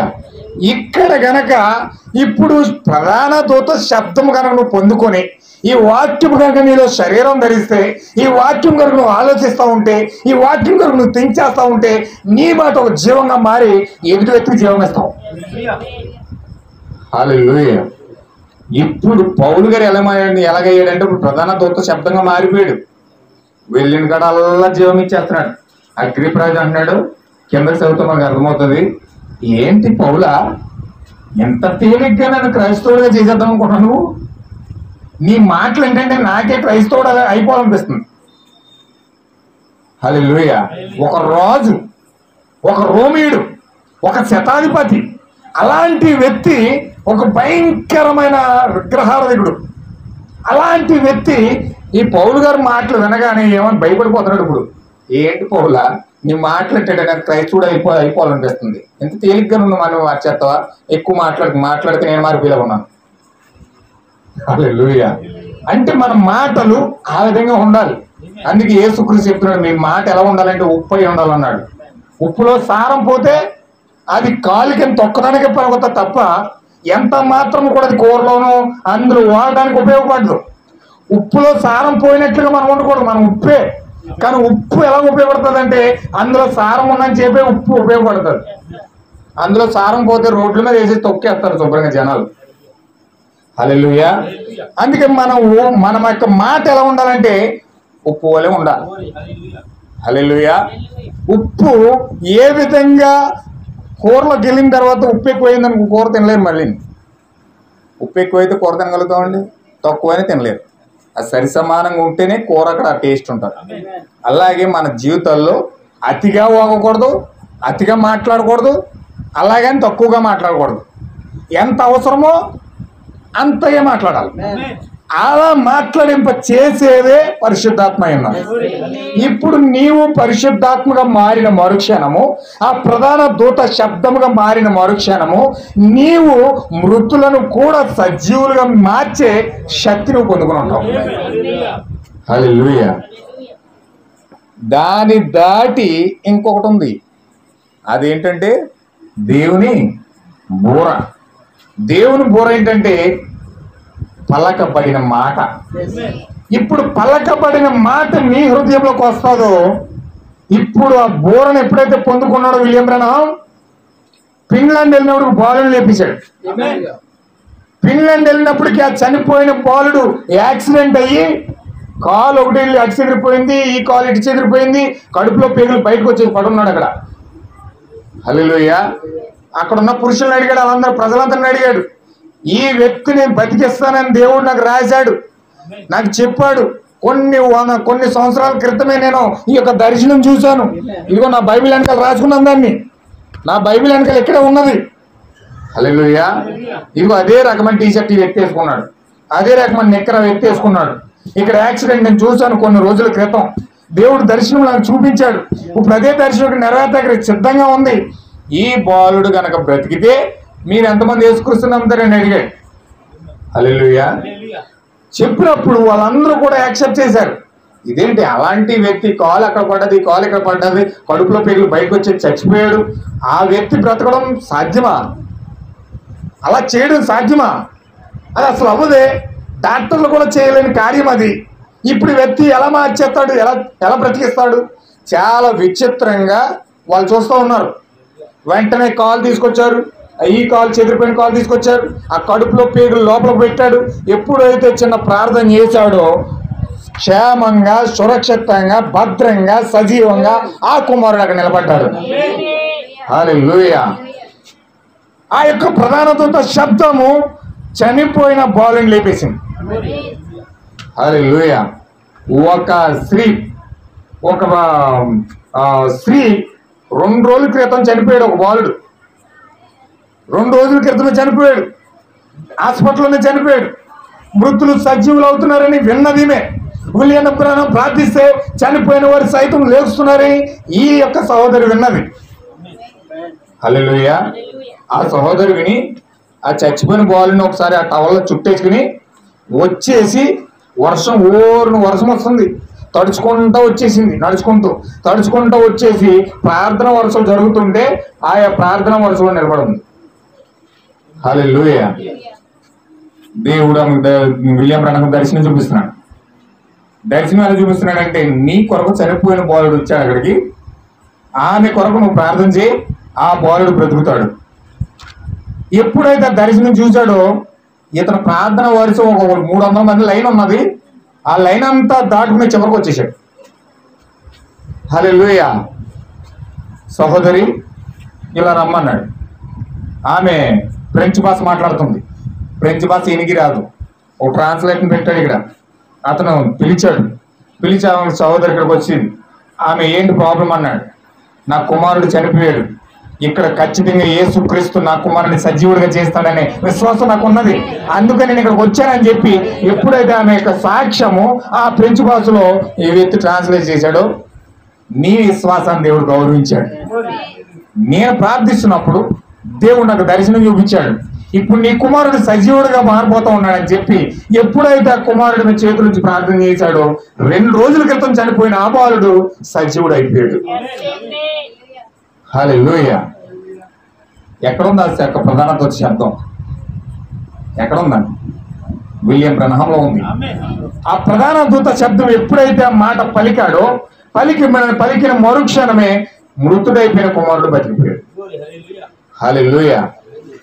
ఆ యొక్క పౌలు గారు కూడా ప్రధాన దూత శబ్దం వచ్చినప్పుడు, ఐతుకు అనే ఒక సహోదరుడు అండి రాత్రి అంతా సువార్త చేస్తున్నాడు అన్నమాట. పౌలు గారు రాత్రి అంతా సువార్త చేస్తుంటే అతను నిద్ర వచ్చేసి ఆ కిటికీలోని జారి కింద అంటాడు. 3 అంతస్తులు పడి నుంచి పడ్డాడు కింద. 3 అంతస్తులు పడి నుంచి పడిపోయి చచ్చిపోయాడు. ఎప్పుడైతే పౌలు గారు వెళ్ళి ఆ వ్యక్తి మీద చేతుల నుంచి ప్రార్థన చేశాడో, ఆ ఐతుకు చనిపోయిన బాలుడు బతికేశాడు. హల్లెలూయా. అంటే ప్రధాన దూత శబ్దం ఏ వ్యక్తిలోకి వస్తుందో ఆ వ్యక్తి మృతులను సహితం సజీవులుగా చేయగలుగుతాడు. హల్లెలూయా. తర్వాత నెక్స్ట్ స్టెప్ ఏంటంటే దేవుని బూర అయి ఉన్నది. దేవుని బూర అనగా పరిశుద్ధ, అక్కడ పలకబడిన మాట అయి ఉన్నది. 7 ముద్రలు ఎన్ని భాగాలండి? పాఠము, ప్రధాన దూత శబ్దము, దేవుని బూర. ఆర్భాటం అనగా వర్తమానమై ఉన్నది, వర్తమానం వాక్యము ద్వారా ఉన్నది, రాయబడిన గ్రంథం ఇది. ఈ రాయబడిన గ్రంథము ప్రధాన దూత శబ్దముగా మనలో శరీరం ధరించాలి. ఈ యొక్క శరీరం ధరించిన మరుక్షణము ఇప్పుడు నీవేం చేస్తున్నావు అంటే మృతులను సజీవుగా లేపుతున్నావు. తర్వాత నువ్వేం ఎలా మారుతున్నావు అంటే దేవుని బోరగా మారిపోతున్నావు. హల్లెలూయా. ఇప్పుడు నీలో నుంచి పలకబడిన మాట వస్తుంది. పలకబడిన మాట ఇప్పుడు ఎప్పుడైతే పలకబడిన మాట యొక్క పౌలు గారు పొందుకున్నాడో ఇప్పుడు ఆయన ఏమంటాడు తెలుసా? నన్ను ఎవరో శ్రమ పెట్టవద్దు.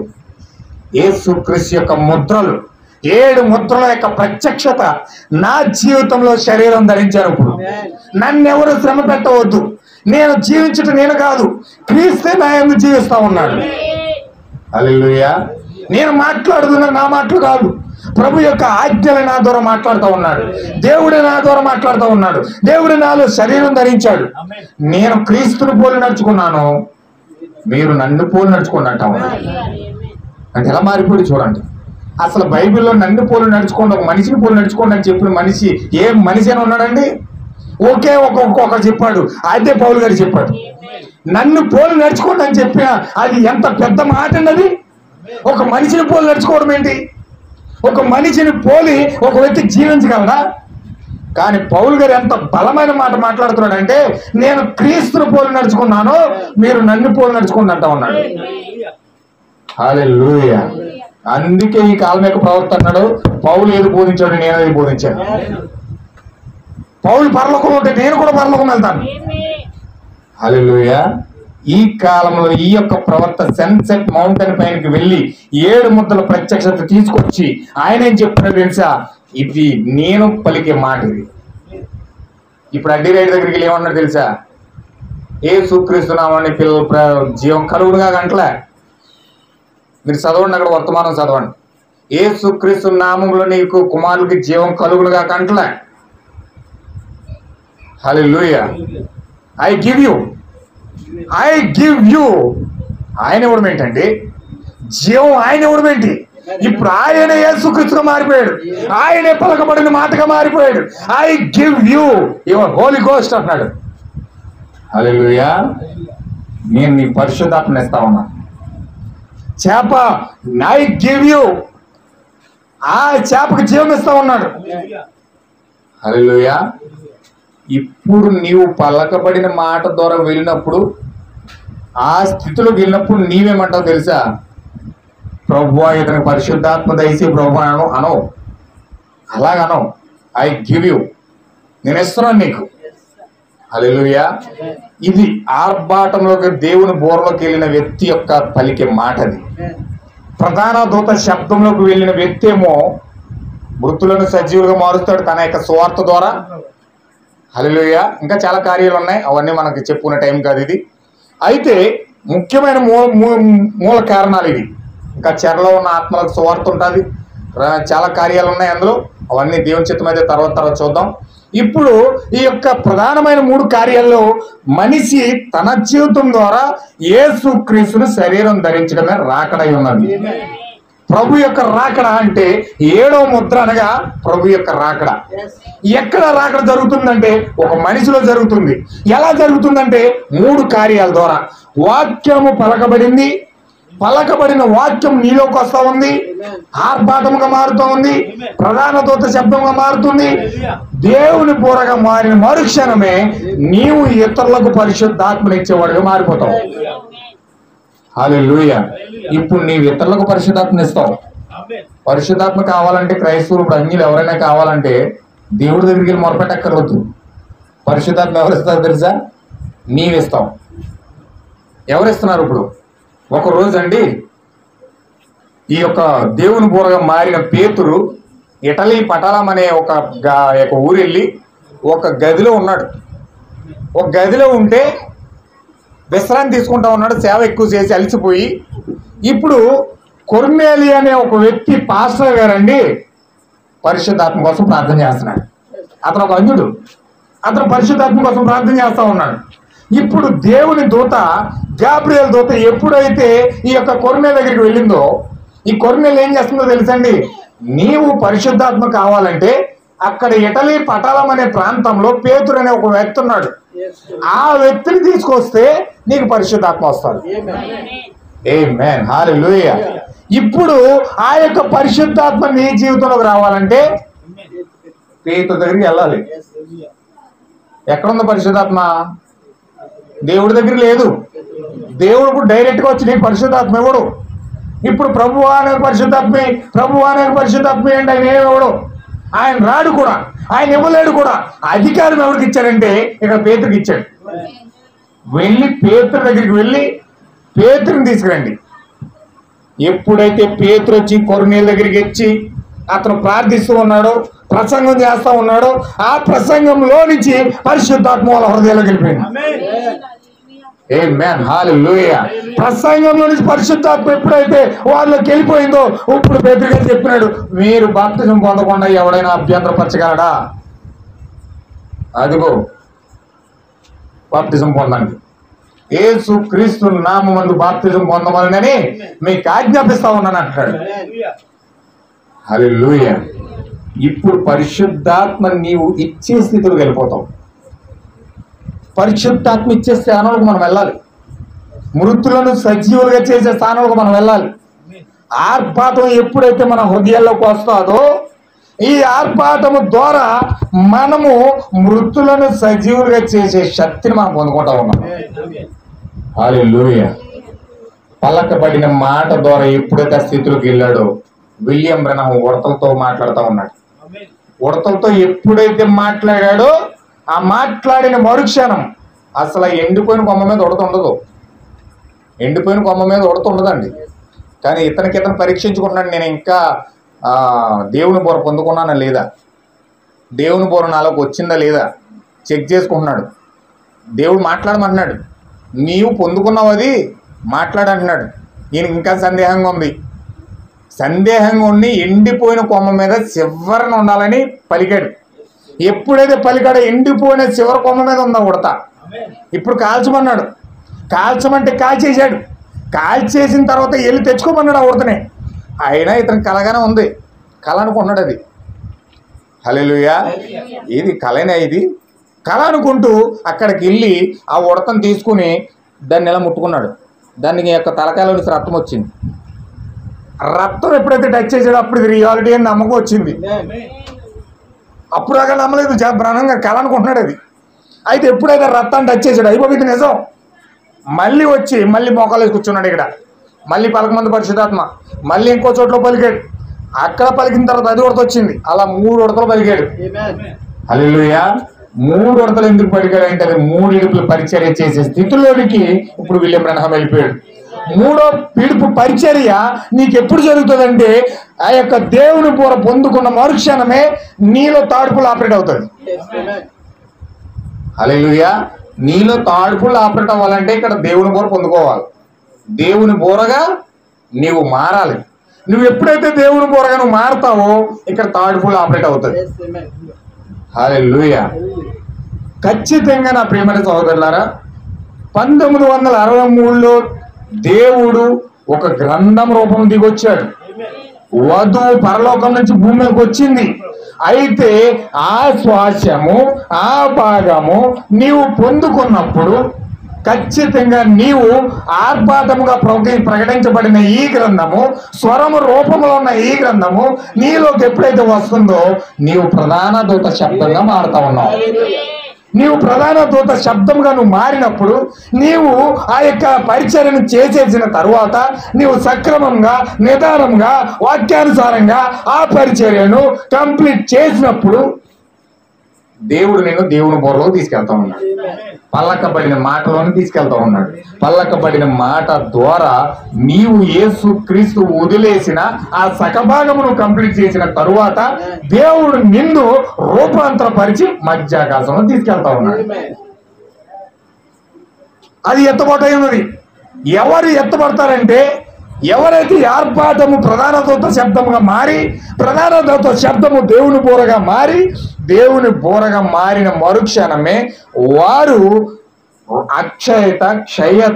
అక్షయతగా మారి వాళ్ళు రూపాంతరపరచబడి పరిపూర్ణంగా ఎత్తబాటులోకి వెళ్ళడానికి సిద్ధపడతా ఉన్నారు. అయితే మనం చేయవలసిన పరిచయం ఏంటంటే ఖచ్చితంగా నిరంతరం ఈ గ్రంథాన్ని చదవాలి, నిరంతరం ఈ గ్రంథంతో సహవాసం చేయాలి. నిరంతరం ఈ గ్రంథంతో ఎప్పుడైతే మనం సహవాసం చేస్తామో దీని విలువ క్రైస్తవ సంఘాలకు తెలియదండి. దీని విలువ క్రైస్తవ సంఘాలకు తెలియదు. డినామినేషనల్ స్పిరిట్ ఉన్నవాడికి దీని విలువ తెలియదు. ఏ అరమార్లో భుజెట్టేసినట్టు ఎక్కడో మూల పడేస్తాడు. హల్లెలూయా. కానీ దీని విలువ ఒక పరిశుద్ధాత్మ పొందుకున్న వ్యక్తికి తెలుస్తుంది. ఈ కాలంలో విలియం బ్రన్హాం ఏదో తప్పుడు వ్యక్తిగా చూపించడానికి ప్రయత్నం చేస్తా ఉన్నారు. కానీ ఆ యొక్క గ్రంథమే ఇది ప్రధాన దూత శబ్దంగా మారి, దేవుని బోరగా మారి, యొక్క పలకబడిన మాట ద్వారా దేవుని యొక్క వధువు కట్టబడి శరీరముగా మారి మధ్యాకాశంలోకి వెళ్ళిపోతుందన్న సంగతి ఈరోజు దెయ్యము యొక్క పిల్లలు గుర్తించలేని వారిగా ఉన్నారు. హల్లెలూయా. కానీ ఎప్పుడైతే నిరంతరము దీంతో మీరు సహవాసం చేస్తారో ఈ యొక్క స్వరము బయట ఉండకూడదు, కానీ ఈ స్వరము నీ హృదయంలో ఉండాలి. ఈ స్వరము ప్రధాన దూత శబ్దముగా మారాలి. ప్రధాన దూత శబ్దముగా మారి నీవు అనేక మంది మృతులను సజీవులుగా చెయ్యాలి. నీ స్వార్థ ద్వారా, నీ పలకబడిన మాట ద్వారా. ఎప్పుడైతే నీ పలకబడిన మాట ద్వారా స్వార్థ చేసి అనేక మందిని మృతులను సజీవులుగా చేస్తావో ఇప్పుడు ఆ సజీవమైన వార్త నిన్ను దేవుని బోరలో తీసుకెళ్తా ఉంది. ఆ దేవుని బోర పలకబడిన మాట నిన్ను అక్షయతల్లోనికి తీసుకెళ్తా ఉంది. మీకు విషయం తెలుసా? విలియం బ్రన్హాం గారు ప్రశ్న జవాబులు అనే మెసేజ్లో చెప్తున్నాడు. ఎందుకంటే టైం లేనందువల్ల నేను కోడ్ చూపించలేదు, లేకపోతే ప్రతి కోడ్ నేను చూపిస్తాను. అయితే ఆది కాండం మీద ప్రశ్నలు జవాబులు అనే మెసేజ్లో విలియం బ్రన్హాం చెప్తా ఉన్నాడు అబ్రహాం కోసం. అబ్రహాంతో మాట్లాడుతూ ఉన్నాడు అనమాట. అబ్రహాంని 25 సంవత్సరాలు దేవుడు ఎందుకు ఆపేసాడండి? 25 సంవత్సరాలు దేవుడు అతను పరీక్షించాడంట. ఎందుకు పరీక్షించాడంటే అతను ఆ విధంగా పరీక్షించవలసిన అవసరం ఏమొచ్చిందంటే అసలు ఇస్సాక్ అనే కుర్రవాడు అబ్రహాము మాట ద్వారానే అతను జీవముగా శారా గర్భంలోకి వెళ్ళాలి. హల్లెలూయా. అబ్రహాము పలకబడిన మాట ద్వారానే శారా గర్భంలోనికి ఇస్సాకు వెళ్ళాలి. అది దేవుని యొక్క ప్రణాళిక. దేవుడు వచ్చి శారా గర్భంలో పలకడం కాదు, దేవుడు వచ్చి శారాతో పలకడం కాదు. ఇప్పుడు అబ్రహామే నా రూపంలో నా స్వరూపంలో ఒక కుమారుడు కలుగును గాక అని శారాతో పలకాలు వెళ్ళి. ఆది కాండంలో ప్రాసెస్ ఇది. ఇప్పుడు ఎప్పుడైతే శారాతో పలుకుతాడో ఇస్సాకు గర్భంలోకి వస్తాడు. ఇప్పుడు దేవుడు ఆర్భాటము ద్వారా, దేవుని ప్రధాన దూత శబ్దము ద్వారా దేవుని బోర పొందుకొని ఆ మాట పలికే వరకు అబ్రహాముకి 25 సంవత్సరాలు పట్టిందంట. హల్లెలూయా. అబ్రహాం 25 సంవత్సరాలు ఎందుకు వెయిట్ చేశాడంటే ఈ యొక్క ఆర్భాటము, ప్రధాన దూత శబ్దము, దేవుని బోర 3 కార్యాలు అతని రూపంలో, అతని జీవితంలో కార్యరూపం దాల్చడానికి 25 సంవత్సరాలు పట్టిందంట. హల్లెలూయా.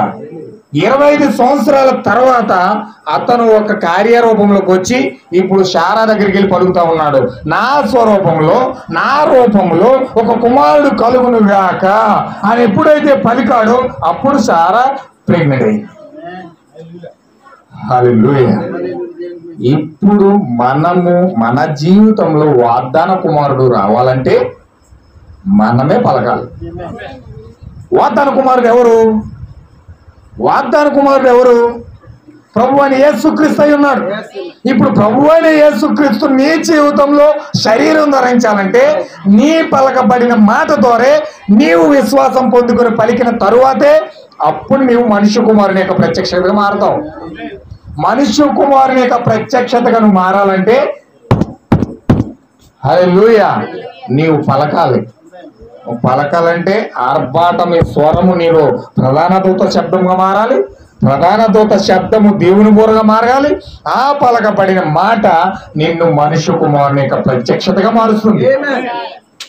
ఇప్పుడు ప్రపంచానికి మనుష్య కుమారుడు అంటే గాలిలో లేడు, పరలోకంలో లేడు, కానీ భూమి మీద ఈ గ్రంథం ద్వారా ప్రత్యక్షపరచబడతా ఉన్నాడు.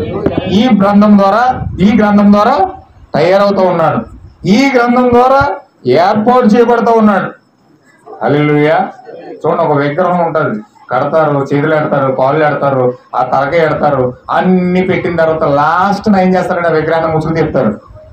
హల్లెలూయా. అలాగే దేవుడు ఏం చేస్తున్నాడు, ఒక మహోన్నతమైన కళాఖండముగా మనల్ని ఏం చేస్తున్నాడు, ఈ కార్యాలన్నీ పొందుకున్నట్లుగా స్టెప్ బై స్టెప్, 1 by 1 ఒక్కొక్కటిగా ప్రత్యక్షత ఇచ్చుకుంటూ మనల్ని ఒక శరీరంగా తయారు చేస్తా ఉన్నాడు. మనం ఎప్పుడైతే ఆర్భాటము ద్వారా ఈ యొక్క ఆర్భాటము మన జీవితంలోకి వచ్చి ప్రధాన దూత శబ్దముగా మారి ఇది దేవుని బోరగా ఎప్పుడైతే మారుతుందో, మనం ఎప్పుడైతే పలకబడిన ద్వారా మాట ద్వారా పలుకుతూ ఉన్నామో, ఈ ప్రపంచానికి మనుష్య కుమారుని యొక్క ప్రత్యక్షతగా నీవే నిలబడతా ఉన్నావు. హల్లెలూయా. ఆ రోజు మనుష్య కుమారుడిగా పౌలు గారు మారాడు. దేవుని మహిమ కలుగును గాక. 20వ శతాబ్దపు ప్రవక్తగా విలియం బ్రనమ్ ఒక మనుష్య కుమారుడిగా మారిపోయాడు. ఇప్పుడు 21వ శతాబ్దానికి మనుష్య కుమారుడు ఎవరండి? ఎవరు? దేవుని యొక్క వధువే మనుష్య కుమారుడు అయి ఉన్నాడు. మనుష్య కుమారుడు యొక్క ప్రత్యక్షత చేయవలసిన పరిచర్య ఎవరంటే వధువు అయి ఉన్నది. ఎప్పుడైతే మనం ఈ కార్యాలు గుండా మనము ఆ యొక్క కృత జన్మ పొందుకొని 7వ ముద్ర ప్రత్యక్షత పొందుకొని పౌలు గారి జీవితంలో ఏవైతే లక్షణాలు వచ్చినాయో అవన్నీ లక్షణాలు పొందుకొని వాక్యంతో మనం సహవాసం చేసినప్పుడు ఒక మనుష్య కుమారుని యొక్క ప్రత్యక్షత మన జీవితాల్లో దేవుడు రిలీజ్ చేయబోతా ఉన్నాడు. దేవుడి వాక్యం దీవించును గాక. మనమందరం కూడా అటువంటి స్థితికి వెళ్ళడానికి వాక్యంతో 7 ముద్రల గ్రంథంతో నిరంతరం కూడా మనం సహవాసం చేద్దాం. దేవుడు ప్రతి సమయం ఎవ్రీడే ఎప్పుడు ఖాళీ దొరికినా, ఎప్పుడు సమయం దొరికినా ఈ కాలం మీద ప్రవర్తనడానికి ఎస్తేరు గ్రంథాన్ని తీసుకుని ప్రవర్తండి. ఆ ఎస్తేరు గ్రంథంలో చెప్తూ ఒక చికాగో బాలుడు కోసం చెప్తా ఉన్నాడని. ఆ చికాగో బాలుడు పెళ్లి చేసుకోవడానికి వచ్చాడట భూమి మీదకి, ఆ యొక్క హాల్లోకి. హల్లెలూయా. ఎప్పుడైతే వచ్చాడో వీళ్ళు అమ్మాయిలందరూ కూడా ఏం చేస్తారంటే ఒక గదిలోకి వెళ్ళి డిస్కో డ్యాన్స్ చేస్తున్నారట. డిస్కో డ్యాన్స్ అంటే డ్యాన్స్ చూసి, నాట్యాన్ని చూసి మమ్మల్ని ఆకర్షిస్తాడేమో రాజు అని డిస్కో డ్యాన్స్ చేస్తున్నారంట. ఈ ఒక చిన్న సహోదరి మాత్రం వెళ్ళి అంట్లు తోముకుంటూ ఆ ధర్మశాస్త్రం అంతా క్యాసెట్ పెట్టి వింటున్నాంట. హల్లెలూయా. టేపు వింటున్నాంట. క్యాసెట్ వింటూ చక్కగా చెవంతా కూడా వాక్యం దృష్టి పెట్టి చక్కగా వాసేస్తున్నాడు కొండలో. హల్లెలూయా. ప్రవక్త అన్నాడు, ఈ వాక్యం ఏంటో తన జీవితాన్ని బాగు చేసుకుంటుందంట. ఈ వాక్యం ఏంటో తన జీవితాన్ని శుభ్రపరచుకుంటుందంట. ఈ వాక్యం ఏంటో ఏది గొద్దని చెప్తున్నాడో దాన్ని మానేస్తుందంట. ఏది కావాలని చెప్తున్నాడో దాన్ని చేర్చుకుంటుందంట. వీళ్ళగా వాక్యాన్ని బట్టి నేను ప్రిపేర్ అవుతూ ఆమె యొక్క జీవితాన్ని ఎప్పుడైతే సిద్ధపరచుకుంటుందో, ఆ జీవితాన్ని ఎప్పుడైతే ఈ రాజు చూశాడో, ఈ యొక్క రాజు యొక్క కన్నులు ఈ సహోదరు మీద పడిపోయాయి. హల్లెలూయా. నీవు క్యాసెట్లు వింటూ వాక్యం చదువుతూ దీంతో ఎప్పుడైతే ఎక్కువగా సహవాసం చేస్తావో, ఆ సహవాసం చేస్తూ నిన్ను నువ్వు ప్రార్థించుకుంటూ సిద్ధపరచుకుంటూ ఎప్పుడైతే దాని మీద నువ్వు దృష్టి పెడతావో దేవుడు నీ మీద దృష్టి పెడతాడు. హల్లెలూయా. దేవుడు నీ మీద దృష్టి పెట్టాలంటే ఏం చేయాలి తెలుసా? దీంతో సహవాసం చేయాలి. దీంతో సహవాసం చేయటం ఎవరి మీద దేవుడు దృష్టి ఎక్కడ లేదు. దేవుడి దృష్టి ఎప్పుడుందంటే కేవలం దీనితో ఎవరైతే సహవాసం చేస్తున్నారో వారి మీద ఉంది. Praise God. దేవుని యొక్క చూపు మీ పైన ఉన్నదని నమ్ముతున్నాను నేను. ఎందుకంటే మీ దృష్టి అంతా కూడా ఈ వాక్యం పైన ఉంది. అందుచేత మనము ఖచ్చితంగా ఆ యొక్క 7 ముద్రల యొక్క ప్రత్యక్షత మనం ఎప్పుడైతే పొందుకున్నామో, ఆ రాకడ ఎప్పుడైతే చూసామో, ఆ రాకడలో ఉన్న 3 భాగాలు ఆర్భాటము, ప్రధాన దూత శబ్దము, దేవుని బోర ద్వారా మనం పలకబడిన మాట ద్వారా మారి మనుష్య కుమారుడు యొక్క ప్రత్యక్షతగా మారాలంటే దేవుడు మన జీవితాలకి గ్రంథాన్ని ఇచ్చాడు.